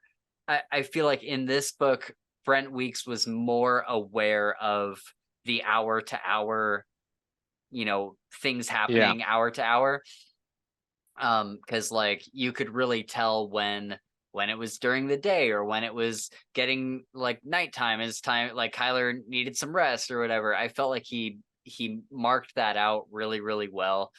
And it was just interesting to see a lot of this stuff on the ship. Like there was a lot of sneaking around and a lot of hiding and stuff, but a lot of it was also just kind of maneuvering, just like getting Hmm. certain pieces into place so that he can make his big play or big plays throughout the rest of the book. Yeah, Um, his putting pieces in place, but even more so everyone else putting pieces in place. yeah, exactly. Um, yeah, but like for me, it all works. Like I love that sort of intrigue, because God knows we got enough action. Yeah. just and stealth and everything. So yeah, it Yeah. worked for me. And if you had told me before that 70, 60 whatever percent of the book takes place on a ship, it's like, eh. Speaking of, at what Yeah. point did you realize that with his Night Angel, with his Black Akari, he could have gone he could have wingsuited it onto the ship? Because I didn't, when it was first brought up that there was wingsuit flyers, it didn't click for me, but Oh, it didn't, honestly, it was pretty late, honestly, but I did figure it out before Kyler did. And it's like, oh yeah. yes, I am here for it. Of course. Like, let's go full Batman. Like, let's wingsuit this bitch. Um, Well, I I was love that scene on the top surprised. of the tower. Dude, yes, that is a fantastic scene. I love that scene. I was surprised that he wasn't already using it as a wingsuit, because there's another series that I really like called the Fallen Blade series, and it's kind of like the Night Angel trilogy, except it's like an older guy, more like Durzo, and he's like a heavy like alcoholic and stuff, and it's more like grounded than Night Angel is, but he has some magic that's very similar to Kyler's, and he always uses his magic as like a wingsuit. Like he'll jump off a building, and it's called like shadow sailing or something, Hmm. and he'll like spin it into wings, and he'll just kind of like glide to the ground. And so when Kyler finally did it in this book, I'm like, oh, has he not been doing that this whole time? I was It's really surprised that yeah. Kyler didn't think of it. And that's one of those things where it's like Kyler just doesn't like think about this stuff. Like he just doesn't think about how he can best use the Kakari like Yeah. at all. And like actually that's good foreshadowing for the very end, honestly. Like him not, he can't even Yeah. figure out that he could use it as a wingsuit. It makes Yeah. sense that he couldn't figure out that he could have used it to devour his kid's power. So actually I hadn't Right. really thought of it in that context, but that works and that makes sense. Yeah. But I love that Vitruvius or whatever his name is, that blue mage, and him Yeah. just like trying to figure out what's going, like the scene where Kyler Yeah. breaks in, that everything from beginning to end I loved about that. Meeting him Yeah. again, I'm excited for him to be a character going forward as well, because I don't think we've seen the end of him, but the scene on the Yeah. tower was great. Really like that. Yeah. It was interesting because he's kind of an antagonist, kind of not. Yeah, Like you exactly. said, he just wants to know what's going. Like he just wants to understand what's happening. He wants to Trying know to more learn, about yeah, like the Night exactly. Angel and stuff. And yeah, the scene where like he wanted the ring, he puts it over his heart in the city, and just like the whole thing is just like, I guess it all worked very well for me. I like that a lot. Yeah, yeah, I like that character. All right, so as we kind of wrap up here, let's go through some of these favorite moments that I missed from last time. I think there's probably only a few because I'm pretty sure we've talked about most of them. Okay, so there was this one scene, and I think we mentioned this a little bit on the other episode, but there's a scene early on when I knew this book was going to be super, super dark. There's this one guy that he can't allow to get away and tell people and everything. And so he cuts his eyes out, he cuts his tongue out, he cuts his hands off, and he cuts his feet off. So this dude is he's basically a living corpse. Like, oh, dude, this scene, I was just like, wow, whoa. Like, I was not expecting that. And it was so dark. I just did not see that coming.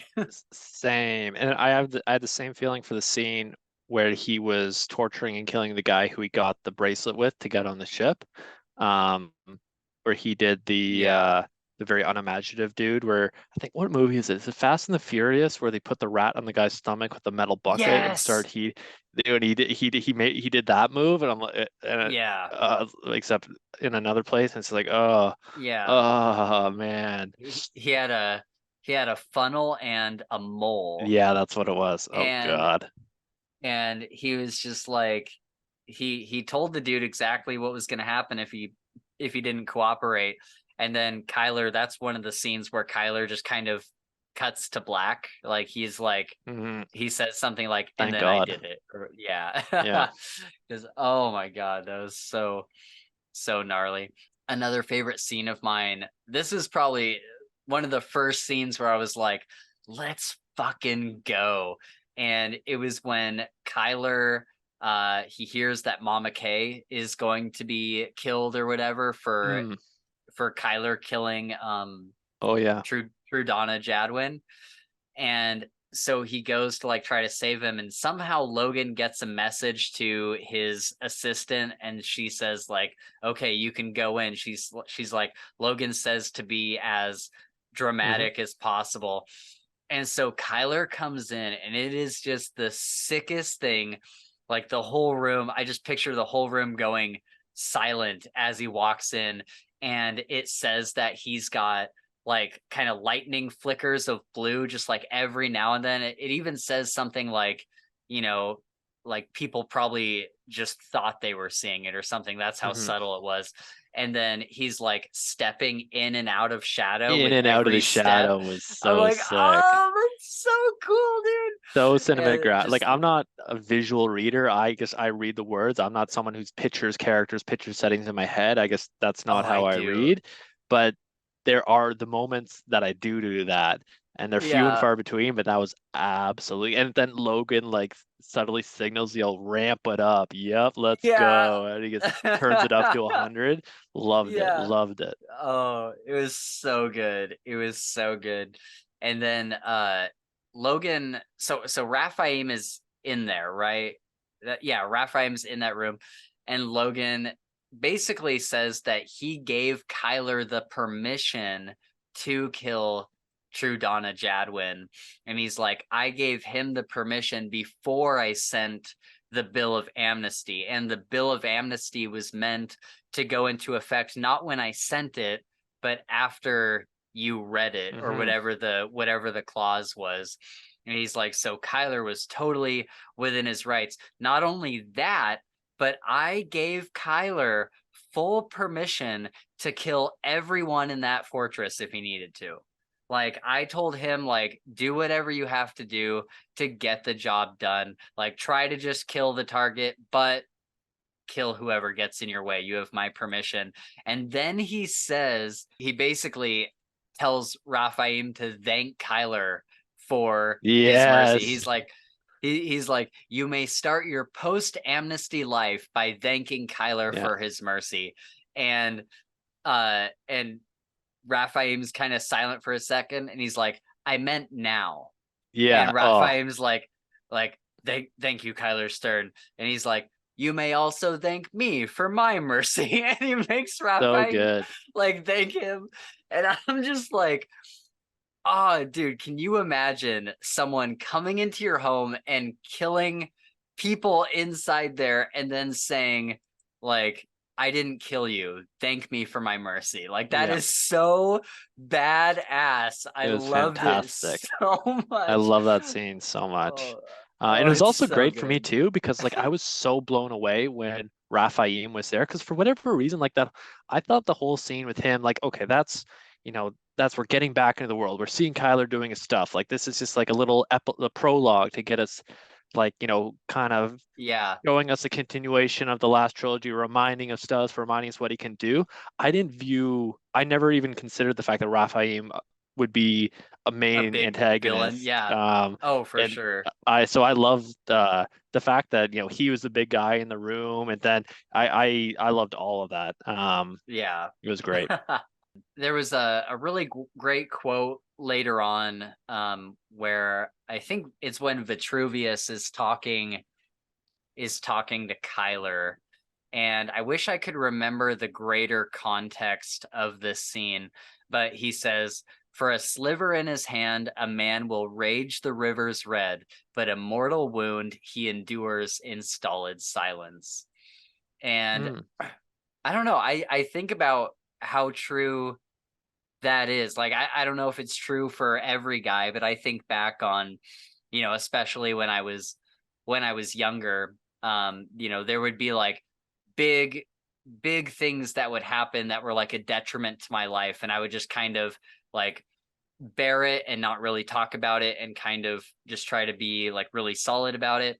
And then there was other things that are like little tiny offenses, like things that people say to you on the internet, or your your Sure. girlfriend talks to you a certain way, or your friend says something that you don't like, and it like brings up this like bigger response, maybe not like rage, but just like a bigger response than some of the bigger things in life. And again, I don't know if that's true for everybody, but it just kind of hit home for I would me. guess it is. It certainly is for me. Absolutely. It's some of the biggest things I can roll with, and then some of the tiniest things, and sometimes it is rage. Just like Yeah. it is funny. Some of the so yeah. Yeah. I don't remember even reading that line, but I appreciate you pulled that because that is a great quote. Yeah, I love that. Yeah, I loved, and I know this is kind of generic, but I just really loved any time Vi and Kyler were teaming up, especially at the party when they first really like when she's wearing that really awesome dress and he's kind Hmm. of dressed up as like a pampered noble, and Yeah, they're yeah, kind of making their way through the party and just the different things they do. And I love their back and forth so much. And I anytime they're in the same scene together, I enjoy that scene 10 times more. yeah. Just like it's not gonna happen. Just like find the kid and escape and live happily ever after. Please, you I can go know, and it's kill like people. just make it work. Yeah. Oh, yeah. uh, But yeah, no, I totally agree. The party was cool. And part of yeah, me is like, oh, these bracelets are goofy, they're terrible. But it's like, oh, I work like that kind of makes sense. Like just do an yeah, analog. If that's technology, yeah, of course they're going to be like easily hackable. And if you actually know what you're right, doing, you can bypass that stuff. And so like at first I'm right. like, oh, this is like kind of goofy, but it's like actually kind of makes sense when you're dealing with at scale with thousands of people. Like, Yeah. of course it's not going to be that super secure. Also, speaking of just the party, one just came to mind, but where he's escaping and he goes into the room and they're burgling the room. That whole thing was just when he ties up Oh the yeah. burglars and stuff, and then Yeah. he's like, and that whole, and then he Dude, meets Janine a few minutes later. Just that whole yeah. thing, that whole sequence is Dude. fantastic. Oh, dude, I totally forgot about that. I love that so much. That was such a great scene. Or the moment where I love the moment where he's like waiting in line. I forget what he's doing. He's trying to get information for something, and he goes up to this guy and he like sticks his hand down his pants and just Oh like my grabs God. he like grabs his balls, and he I had to like skip back. I'm like, wait a second, what's going on here? It's like, oh no, that is what's going on. That was so yeah, good. and he like calls them raisins, and the dude, I forget what the dude says, but Kyler says, well, they're certainly not even grapes, they're definitely more like raisins. And then like before he lets go, there's like a lady The that's been in bystander, line that behind him. made the whole scene is the woman watching the whole Yeah. thing. That was Yeah. absolutely the best part of it. She's like, And he yeah, that was dude, awesome. and he's like still got his balls in his hand, and he's like, I expect you to take very good care of my friend back here. So good. The lady is just like, oh. And it's like I feel like if he did something, like he could have held a knife to her throat, like you tell anyone and I'll kill you. But that isn't Yeah, a hundredth as effective as what he did yeah. in terms of so good. Oh man, it was so funny. So I got a quote here, and I can't remember again. Like it's been so long since I've read some of these parts of this book now. But there is a quote. The night is a beautiful monster festooned in lights and color, music and laughter. She leads us into its maw. And I Nice. thought that that was an interesting choice of words, because if I remember correctly, it was a scene. I think it was a scene involving the Empress or whatever that was trying to marry Logan. Hmm. And so to use the word maw, I thought that was kind of because he was like stuck in the maw Yeah. in the other trilogy, and so I just thought that was kind of cool. That was a cool scene too, with him eavesdropping and like you got to go in here, Yes. him making the executive decisions like now Loki can handle it. I didn't expect that scene. I didn't. It was kind of a weird, surprising scene, but I thought it was very interesting, very cool. I liked how it kind of all played out. Yeah, for sure. Yeah, that whole scene was so great, and I love there. I don't know if you would call it a trope or Oh, what, but I love the thing where somebody is under pressure and it turns out that it's a test. Yeah. And like I love that in books. I'll never get tired of it. I love And that so so much more than the Raphael test of Kyler than her test of Logan. yes, That works so much better for me.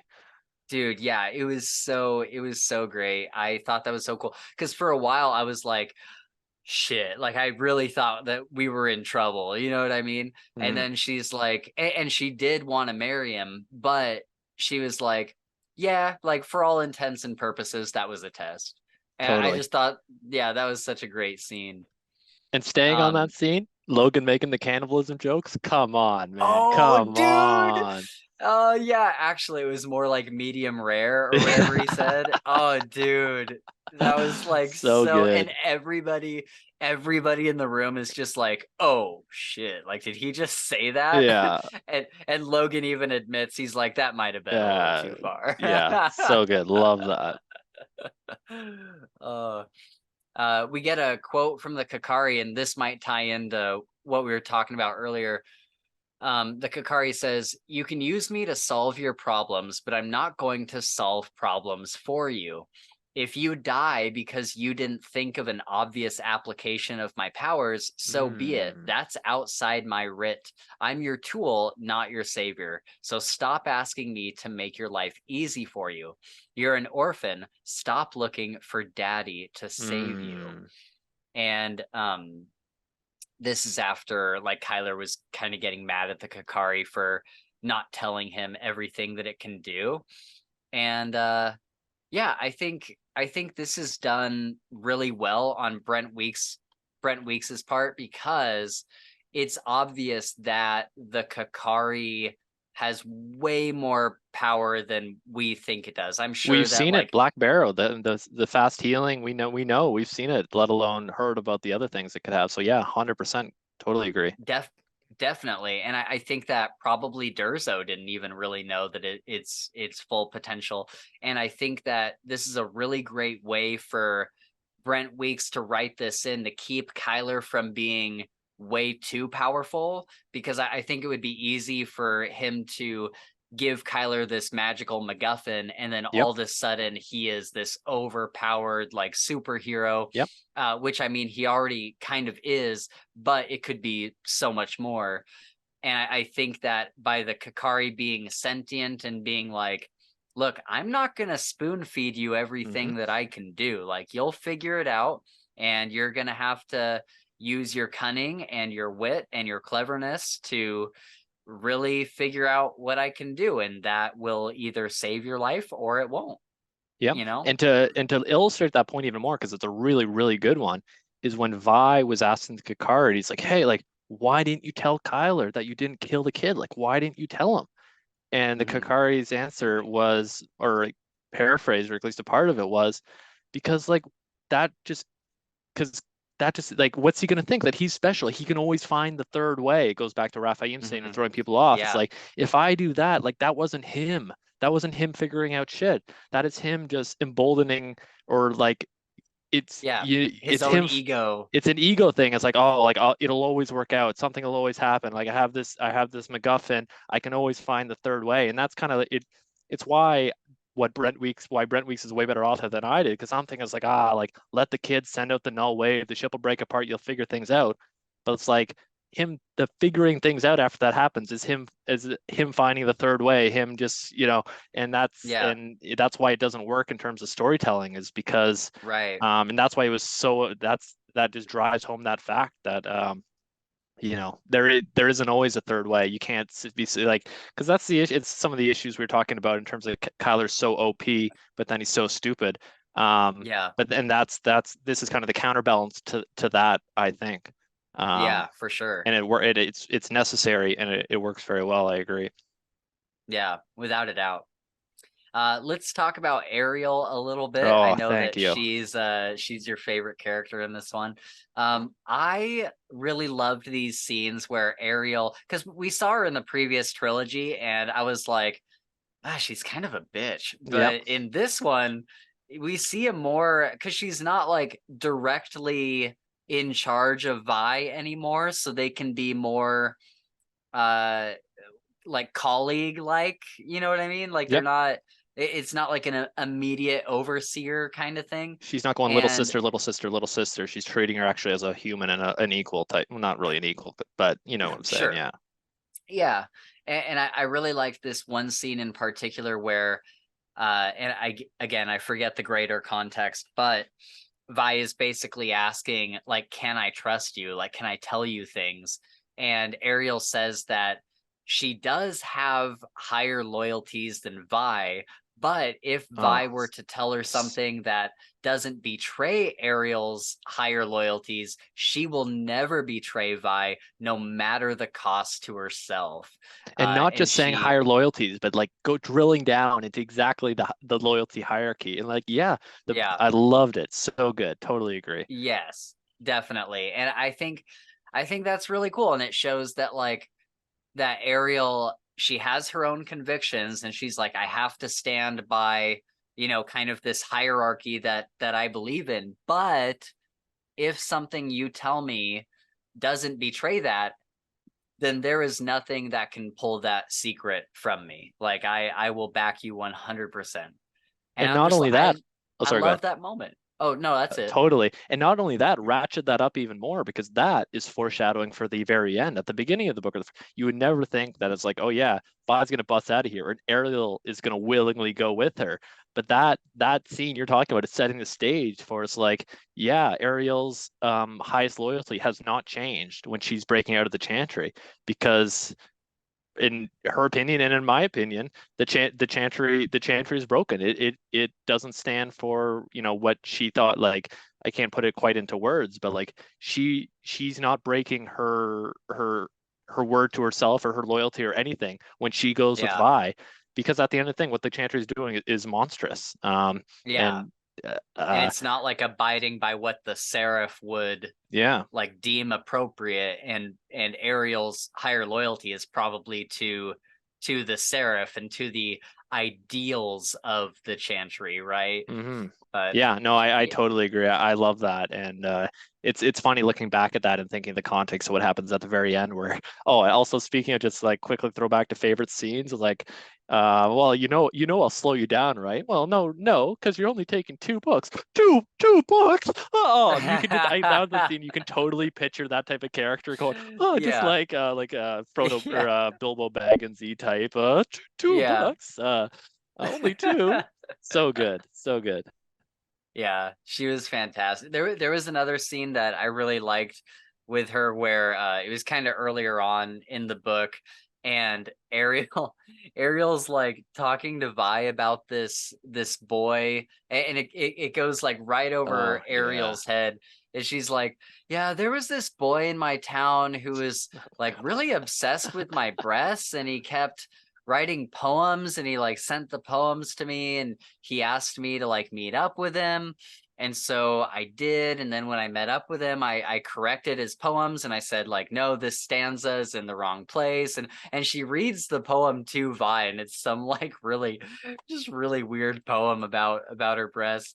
And then she's like, yeah, he wasn't very happy when I corrected him. And I was like, what else would we be doing in a hayloft? And then is like kind of quiet for a second. She goes, he was kind of cute though. And I'm like, So good.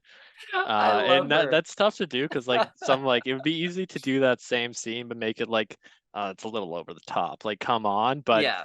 he's done such a good work setting the groundwork for that character. It's like, oh yeah, she's like Yeah. clearly like a little spectrum-y. It's like, oh, I love that. It worked great. So there's a note I have here. Vi thinks that she needs to choose her loyalty. She wants to be loyal to the Chantry because she thinks that she couldn't make it out there on her own, like Kyler does. Uh, and we kind of talked about this in the past in the other episode. Why do you think she's so loyal to the Chantry? Like, why isn't she just out on her own doing the same thing Kyler is? Like, Kyler Yeah. may not want her tagging along with him all the time, but why is she not just like living her own life? I don't. Yeah, that's a good point. I hadn't really thought about that. I would guess it comes back to Hugh Gibbet trauma and stuff, and neat Yeah. feeling you need someone who you can trust and who is wise and knows best to be telling you what to do. Um, would be my guess. But that is a good point because well, and I think it's a good point because I think she figured it out by the very end, right? Because that's where she Yeah. ended. Um, but that actually, so yeah, that's a good point. But I would assume it's, because she says it herself in the book, and we see it in the first trilogy. But like, she's clearly done some terrible stuff and is capable of some absolutely monstrous stuff. Even, well, I guess so is Skylar. I guess a lot of people are, especially in that world. But yeah, that's a good point because like early on, like even when Uli was saying leave, I'm like, yeah, man, get out of Yeah. there.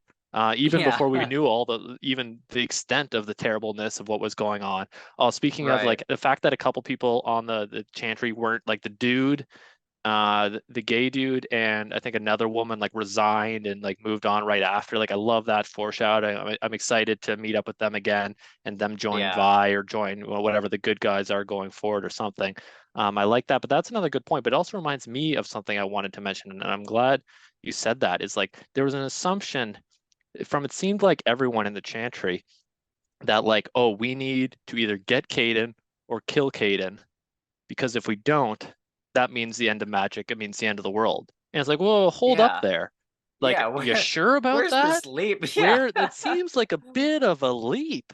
Yeah. So that and it was no one ever like even Kyler like never pushed back. Maybe he didn't have, I can't remember, didn't have the opportunity. The fact that no one ever on screen pushed back against that, just like, oh well, we have Yeah. to do this because of this. That kind of bugged me because like that's a big Yeah. leap. Like I'm not sure And about that. But to push back against my own point, the counterpoint to that is like we didn't see like this is a world with prophecy. We didn't see the prophetic visions these sisters were having when they were holding the other kid. And we know yeah. prophecy's real, Dorian and stuff. So we didn't. So it's easy to say it's like, oh, that's a big leap. But when you actually have Yeah. a honest to God prophetic vision, well, Yeah. maybe it's a little bit more understandable. But Yeah. that was something. It's like if you like, okay, maybe if you had the prophecy yourself, you don't need to push back and question that. But if you weren't one of Yeah. those people like Kyler, it's like, well, push back against that. That seems like a big leap of faith. Like I don't know if that's like Yeah. guaranteed that if you let this kid live or you let this kid live across Yeah. the ocean, that means the end of the Chantry. Like I don't know about that. I don't buy it. But I didn't see the Exactly. prophecies. Yeah, and I think that's kind of what I was talking about earlier too, and I was like, I just don't understand their whole Oh, yeah, like exactly. just like their whole thing that they have going on in this book because it does seem like a really big leap, prophetic vision or not. Oh, here's my dog. Come here, buddy. Also, the Come here. Chantry knows the Black Akari's. Oh, nice, cute. The Chantry knows the Black Akari is the Devourer. Um, like I don't know if it makes sense that they don't figure out that like, because Vi admits that she saw Kyler stab the kid in the back of the head because I think she saw that with her own eyes. Kid has no stab wound, but the kid has Yeah, no magic. He didn't use the explosion dagger. He did use the Black Akari. The Black Akari is the Devourer. Ipso yeah, facto, it's not exactly brain surgery to figure out what happened there.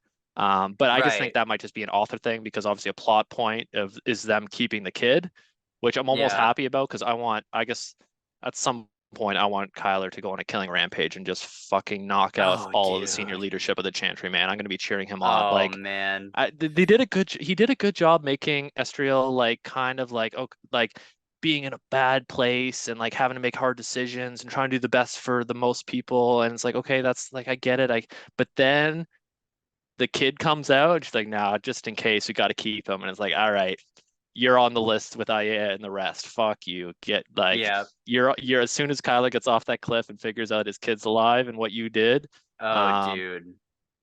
They're you so guys screwed. better gird yourselves because Yeah. you didn't like it, your last interaction with him. Wait till the next one. Oh yeah. Yeah, dude. They're completely screwed.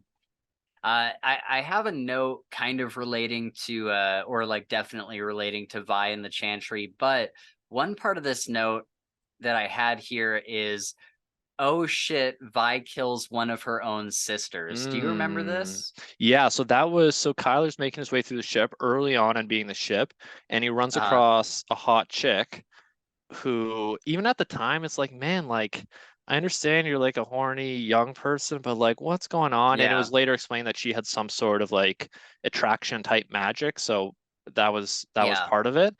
But that was the sister. She leads him into the room where she naively thinks a room full of mages and our soldiers is enough to kill him. He slaughters everyone. She escapes down I think it was a play. I think it's a room where they had a theater or something. So there's like a trap door through the Ah, stage, and he follows her right. down. And then that's where he's like, "Oh, Vi saved my life because she killed the sister in the other group because there's the two chantry groups. So she kills the Okay. other." And I'm like, I think like he could Yeah. have killed her. Like, Vi should know he can take out one sister and four guards, but that was the time. Right. Um, but also I think it was more reason I think it was a reason why Vi needed to like Vi because Vi never really was pushing back about the death sentence because she's like, well, you're killing me and not for the right reasons, but like if Yeah. you knew the right reasons, like I probably deserve it because she did kill the sister and probably in not a Yeah. necessary way, even though the sister was doing something stupid. So like she's like, well, yeah, it's like you're not gonna. She's thinking. I think it was a conversation with Uli. It's like, yeah, like they're not doing it for the right reasons, but at the end of the day, it's like I did kill that sister. I didn't really. That whole thing didn't. I think it was just kind of Brent Weeks using it to make him Yeah. like, oh, Vi saved me. Oh, Vi did this for me. Oh, Vi did this terrible thing against the Chantry, um, because of Yeah. I Kyler. wonder why. Just mixing I that want. all up. I wonder why he was so stuck on that. That's so. I don't know. It's Yeah. just so odd. But yeah, kind of in that same note, I have, and I'll just read this the whole way through, and we can kind of talk about. I totally forgot about this. Back in the present, it's revealed that after Black Barrow, Vi asked that the Chantry leave Kyler alone. They accepted, but now they also look down on her. They've been jerking her around and manipulating her and gaslighting her to punish her. Now she's stuck. Vi says Ariel should have been looking out for her since she's the one that brought her there. Ariel never realized this. So yeah, I remember this. The Chantry is doing a lot of like weird manipulation stuff with Vi, and they like didn't they put her in like a different group or something, keeping her away from the important stuff. I can't quite Not letting remember, but her be a full part of the party, like the fact that she's just like like they have a group of people, everyone has their certain skills. Their yeah, assassin dies, and they add Vi to the party. Oh, what role should she be in? Like yeah, pretty obvious. But it's like, oh no, no, you're just like, you're an apprentice. And then, but it's like hard for me to get so mad about the Chantry manipulating Vi because she didn't really get manipulated into getting Kyler to kill his kid. Like it wasn't like, oh no, that's what you wanted me to do. She knew exactly what she was doing in that moment, and that's why, like, as much as I want, her and Kyler to, be on the same team and going forward, like that's gonna be a tough yeah, thing to go past because she didn't get tricked into getting Kyler. Like, and yeah, she thought it was just an illusion dagger instead of an illusion dagger and an explodey dagger. uh-huh. Um, but she And the exploding she head. knew the plan. Yeah, And that's gonna be tough to get past. yeah. I really like this quote, and it's kind of one of the scenes that you were talking about where Vi would read something that Kyler wrote, and she'd be like, "Oh, like I didn't know that he felt that way," or like, Hmm. she would kind of tear up or whatever, based on what he said. And there's this really great moment, and I can't remember where Kyler is at exactly in his story at this time, but he says, I'm the sacrifice that everyone is willing to make. And then Hmm. it goes back to Vi, and she's like crying, and she says, Oh, Kyler, I'm so sorry. God's forgive me. I did it too. And it's just one of those So heartbreaking many moments where it's parallels for both of like them. so many, like both of them are making such bad decisions, and Hmm. they keep compounding on each other, and then they keep getting stuck in whatever situation they find themselves in, and there's just like no way out. Like do you think there's any way that Kyler ever forgives Vi? Well, it's like what's it gonna be harder to forgive, Vi or himself? Um, Yeah, it's true. because yeah, I guess it's really the same. It's kind of the same act. Like Yeah, but that's what I struggled so much with this book because it's like, am I ever going to forgive Kyler, or am I ever going to forgive Vi? Because Yes, I view both those things as exactly. so monstrous. Yeah, Um, like, and I don't mind. Like, I read, like I've read Mark Lawrence and like I've read some terrible characters, and I love rooting for the terrible characters. But these yeah. aren't terrible characters. These are the good characters that you like. But They're just doing just bad things. terrible, terrible. Oh yeah, I got to the end of this book and like I said, Vi is probably my number one favorite character in fantasy. And after this, I was like, oh man, like I want like part of me wants to like reason and make excuses for Yeah, everything that she did because I just love that character so much and I want to see things from her point of view and like try to understand what she was going through. But every time I've read through any of her scenes in this book, I'm just like, I just can't get on board with it. Like as much as I try, like I try so hard and I cannot yeah. get on board with pretty much anything she did in this book besides the end where she's leaving. Yeah, no, I'm the same way because it's like, and that's the problem because it's like, it's why it's good writing because it's like the same thing with Astriel, it's the same thing with Aya. Like I think, like I think Vi is right that Aya was probably willing to sacrifice herself for the mission, but I still Yeah. want to see Aya, cut up into tiny pieces. Um, Yeah. but and I think, I think they will, the Kikari said, like, if Kyler can redeem, Vi can get redeemed. Part of me just wants to see Vi ride off and find Kyler and explain everything and they go back. Like, none of that's gonna happen, but um I'm the same. I don't know. Yeah. What's it gonna be harder for Kyler to forgive himself or forgive Vi? Is it gonna be the same? Is it gonna be the same is it the same thing? Is it? I don't know. Because I hope they're not enemies for the rest of this damn series. Like, Yeah. I and part of me is like, no, Brent Weeks wouldn't do that. But at this point, I don't know. yeah, Yeah, I want to believe that at the end of this trilogy that there will be like a reuniting and a yeah. fairly happy ending for them.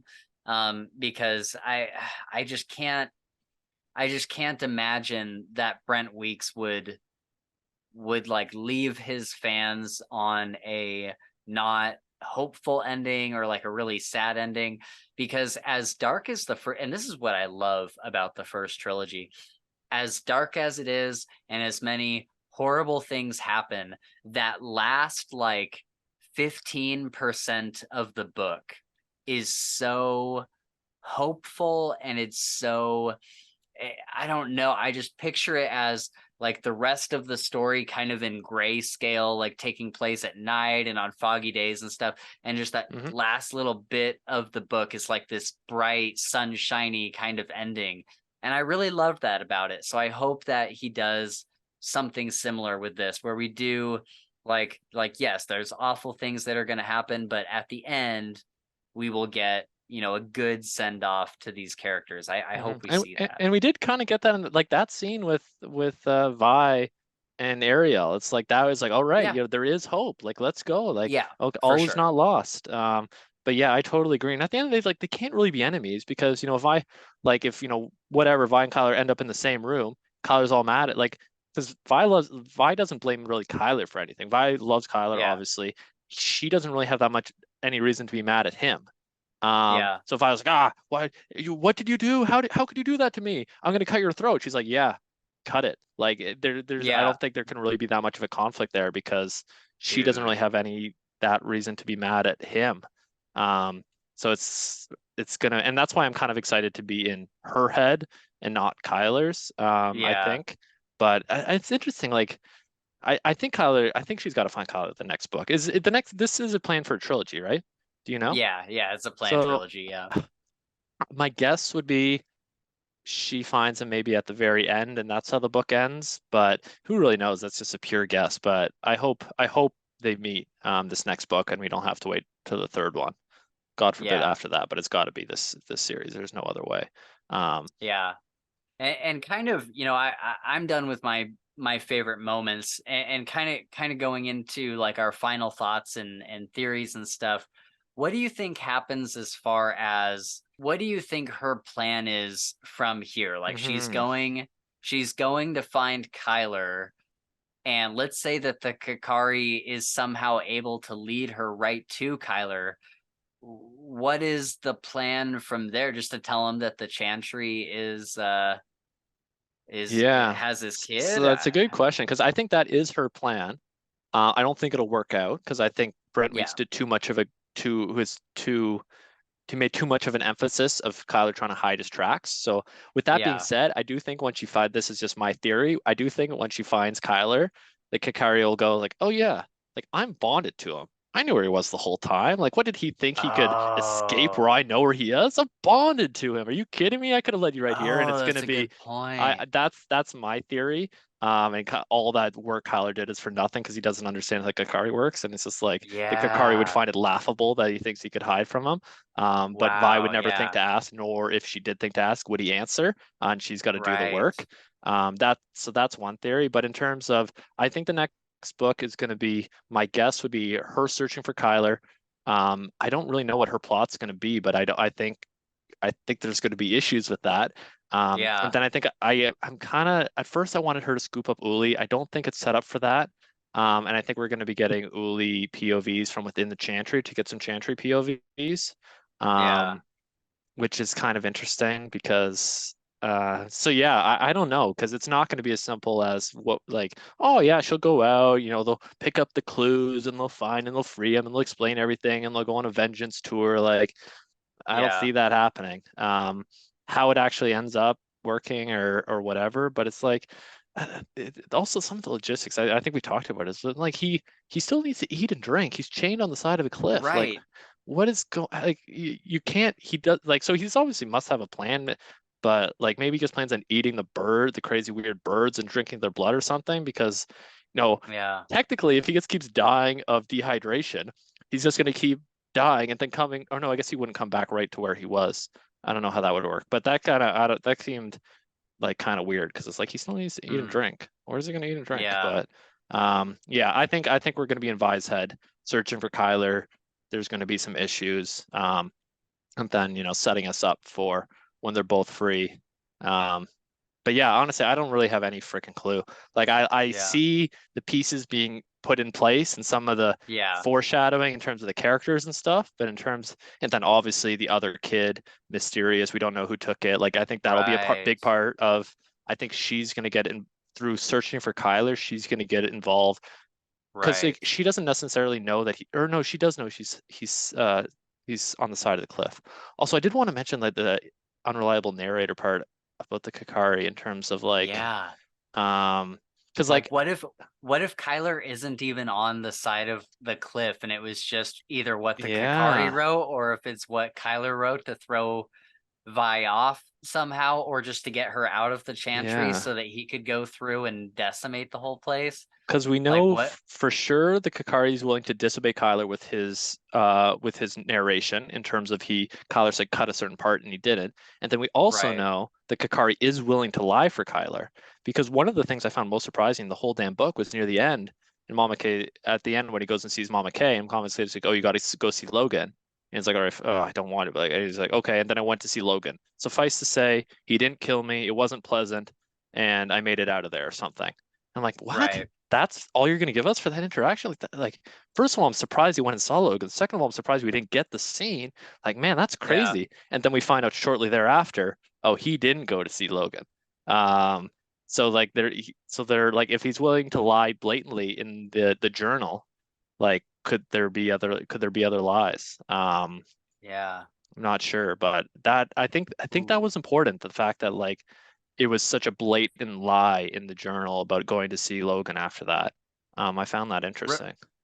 I think he just says later on he's like I didn't really go see I didn't Logan really or go see something, him. right? Yeah, but that's like Yeah. a black and white untruth, which I Yeah. think we're really supposed to notice how that wasn't true because it was like the lie versus the reveal were so close to each other.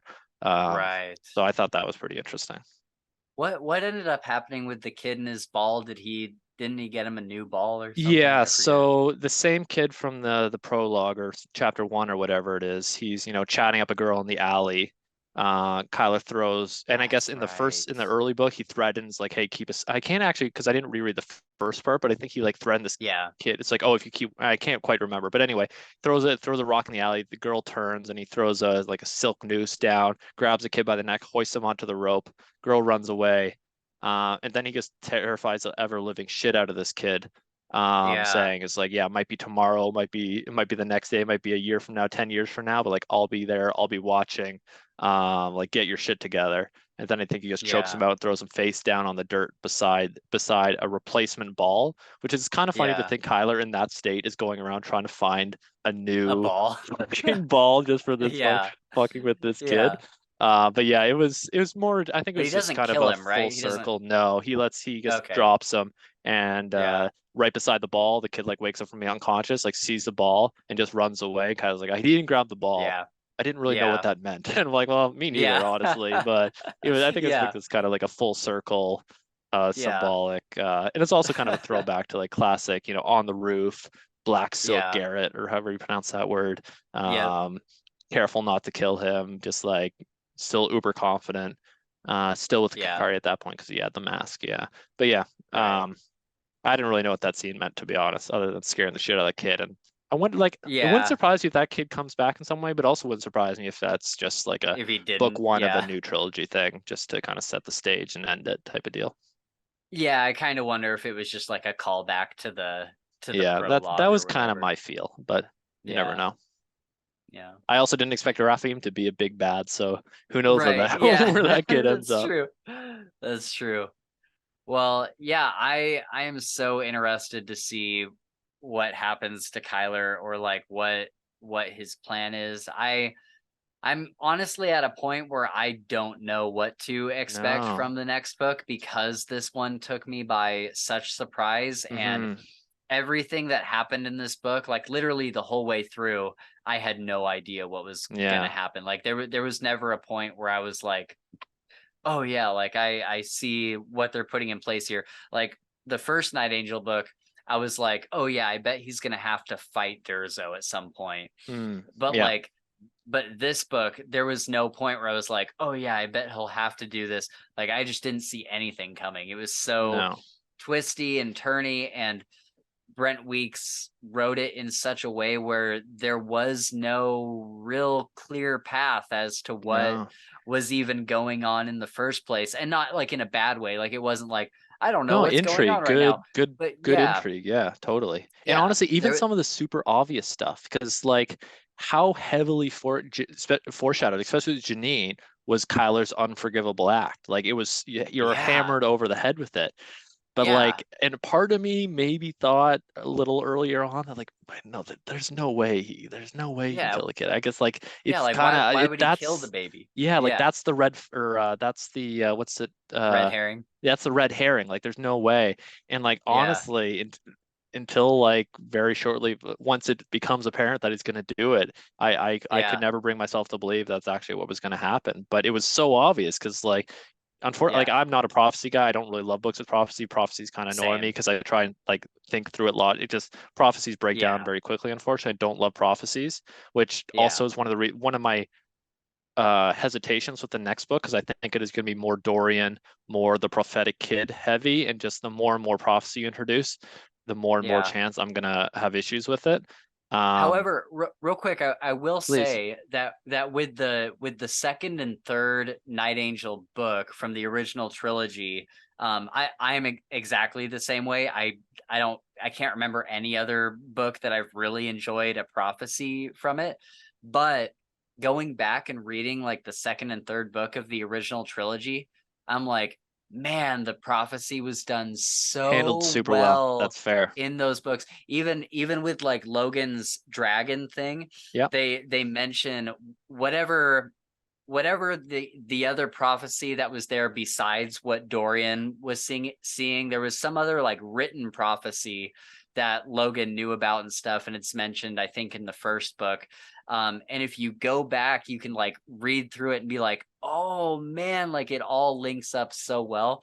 Yeah. So I'm totally with you. I normally don't like prophecies. The one person I would put my faith in to do it well would be Brent Weeks, I think. That's actually a really good point because, like you said, I don't on my first reread or my first read and my second reread, like I remember like all prophecy, but like oh, okay, like yeah, pretty good. Like not like handled. I can't. I've read a lot of fantasy. I can't think of an author handling prophecy better than that first Night Angel trilogy. That's a really good point. Yeah, Because usually, yeah, it's like ugh, fuck. yeah. Like Wheel of Time, like I have you read Wheel of Time? Yeah, so I think I don't know if it was before or during the podcast, but it's like I'm someone once I'm into something, I don't put it down. I don't really do other content. I'm a binger, so I was always Yeah, like Wheel Time was always there, but I knew it was like once I start Wheel Time, like that's a big commitment because once I start, I'm not going to stop. yeah. But first year of the pandemic, I just I You was at binged home. it? I was just like, all right, this is a sign. This is a time. And I Yeah. spent, whatever it was, 10 or 11 months reading the Wheel of Time, and just Holy crushed it book crap. after book after book after book. Um, Wow.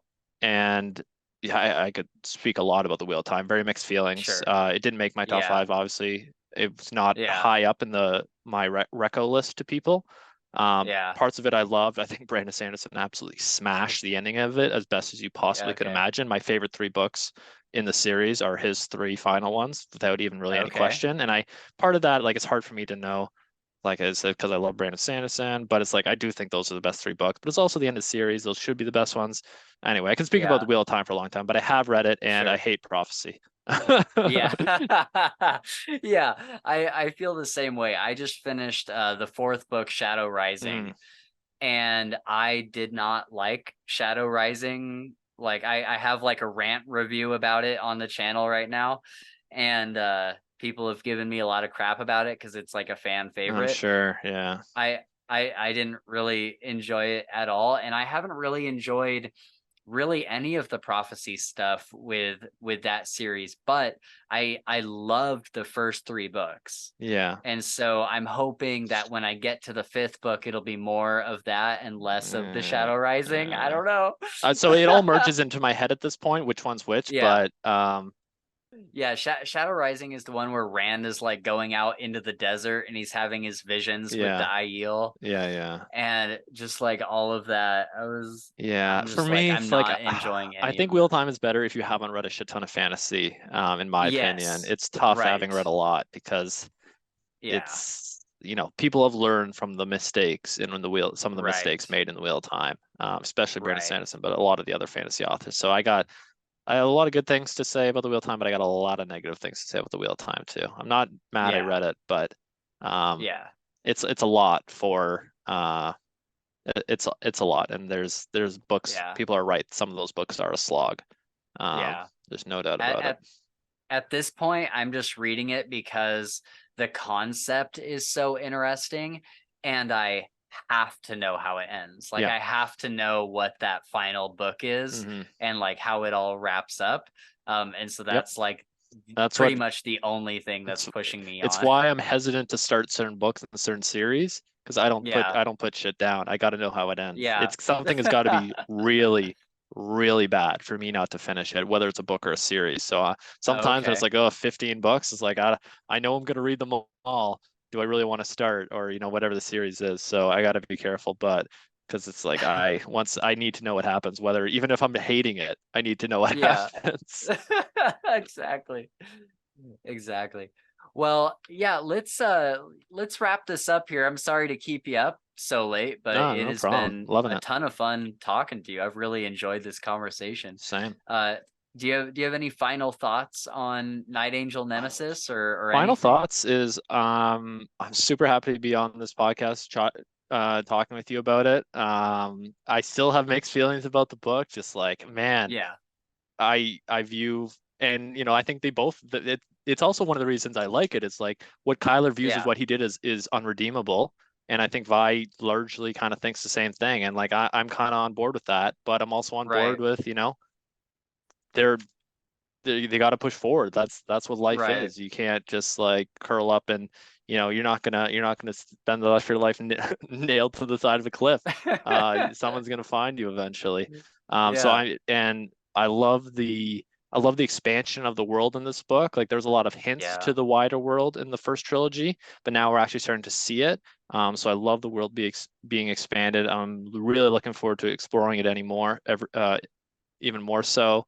I have no idea where the plot's going other than, who took the kid, finding Kyler, corruption. It's not even really, well, there is corruption of the Chantry because one of them was a spy, right? And Yeah. I'm glad, like, as much as I hate the Astriel and, her decisions in taking Caden and willing to sacrifice Vi, I do appreciate that she was asking questions, the color of the dagger, who was the sister who said she got Raphaim's stuff for the spell. Um, Yeah. and I think some of it was acting in terms of like I think so I guess I like the setup for this trilogy and the story in its own right. Yeah. Well, actually, the story in its own right is hard because it's so gnarly what because the whole thing Yeah. is like setting it up for what happened, and it's like that isn't Yeah. like if you summarize the plot as like, hey, main character has to choose between sacrificing thousands, if not the world, and killing his son in cold blood, his infant son. It's like that's not this just that with no context is not a story I want to read. Right. But it's Right. so compelling because you know the characters and you know the world, and it's not Yeah. just doesn't scream manufactured. It seems like okay, yeah, Right. like I buy it. Like this is the world they Yeah. live in. Um, it's just done really well, and it makes you feel uh, a lot of things, a lot of feelings about it. But yeah, no, Yeah. I'm just really excited for the next one. Um, I think having read Lightbringer, I think Brent has learned from some of his mistakes, and I have a feeling he's a Yeah. strong plan for exactly how this is going to go, and he's got it Yeah. worked out where this is going and how it's all playing together, and I feel like he's foreshadowing some stuff well, or Yeah. like even though you don't really know what, but it's like he's setting the pieces in place, um, and it's super compelling. It's gnarly. It's hardcore. Made me Yeah. want to shower after, but Yeah. it made me wonder. I didn't read this one on release day when it came Yeah. out, um, but I probably will the next. Oh, for sure. Definitely. Yeah, I think, you mentioned Lightbringer there. I think that Brent, first of all, real quick, I got a comment on the other podcast episode. There was someone that commented and they were like, they were like, "Oh, you guys talked for like 30 minutes about what you've been reading lately, and then when you finally did get to the book, you didn't even talk about how it connects to Lightbringer." And I'm like, dude, they're like he has come out and said they are not related whatsoever. Like they're not in the same world, they're not in And the you don't same even need to be universe, they're told not. that to know that. Yeah. Yeah. Yeah, I was just like, what the heck? The only way it connects is in the greater story of him finishing the first trilogy, realizing Yeah, he wants to hone up on some skills as an author, and deciding to put the right, Nightbringer universe or Night Angel trilogy universe on hold to write right. Lightbringer, and then him thinking that's going to be another trilogy. It ended up being five, and him hopefully learning Yeah, lessons and five. Like it ties in like a meta sense, but in terms right. of the text, there's no reason why it should ever Yeah, come up, in my opinion. there's absolutely no connection. I mean, I sure besides, hope not. If we find out Raphaim is from some it's like Brent Weeks tries to go well, Brandon Sanderson multiverse type of stuff, and that would actually kind of annoy me. Although maybe not. Maybe it's done really well because I love the Cosmere. I well, love the interconnections, but I don't think the that setup is there for it. that's kind of what I thought a couple years ago when I started Lightbringer, because there was all these different colors that they Yeah. were using, and I was Mm, thinking, wait, the colors of the Kakari, are they derived from this like magic system or something? Like somehow does it connect? And then I looked it up online, and Brent Weeks came out specifically and said he's like, there is no correlation between the magic and the yeah. Kakari. There's no correlation between the story. Like they're not even the Okay, same good. thing at And all. honestly, with how Lightbringer ended, I'm very happy to hear that because things would get really Yeah, squirrely if you tried to do that. yeah, so that's kind of what I was gonna say was like I haven't finished Lightbringer completely. I think I need to read book 4 is my next one. But I know that he didn't land the series very well.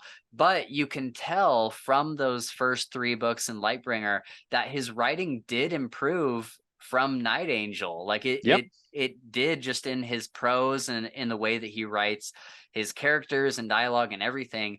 And I still think Night Angel is written wonderfully, Hmm. but you can notice more of a complexity to Lightbringer than what was available in Night Angel.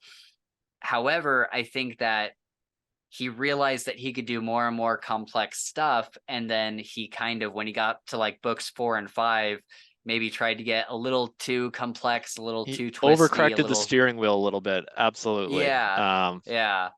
And He so but and hopefully I'm this, I'm happy he did that in, he figured that in out a and not different aiming it. So series. it ended up Right, accomplishing, I don't think, right. quite went how he wanted to, but I did think it accomplished what he wanted to accomplish in terms of learning some lessons. And yeah, because I think Night Angel was written quite well in terms of the prose, in terms of the writing. I think the Yeah, skills is in terms of more like the world building, the bigger, more complex storytelling type stuff. And I think right. that actually shines through very well in Night Angel Nemesis.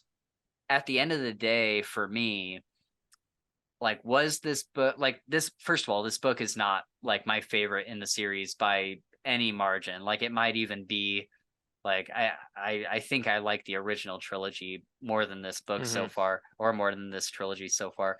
But does this series have potential? I think it absolutely does. Does Totally. it, can he totally take this trilogy from here and make it completely awesome, and wrap up everything really nicely, to where the things that we think are loose ends here, or the things that aren't quite making sense, maybe by the third book we're like, oh, that was genius. Of Yeah. course he couldn't tell us about that in the first book of this trilogy.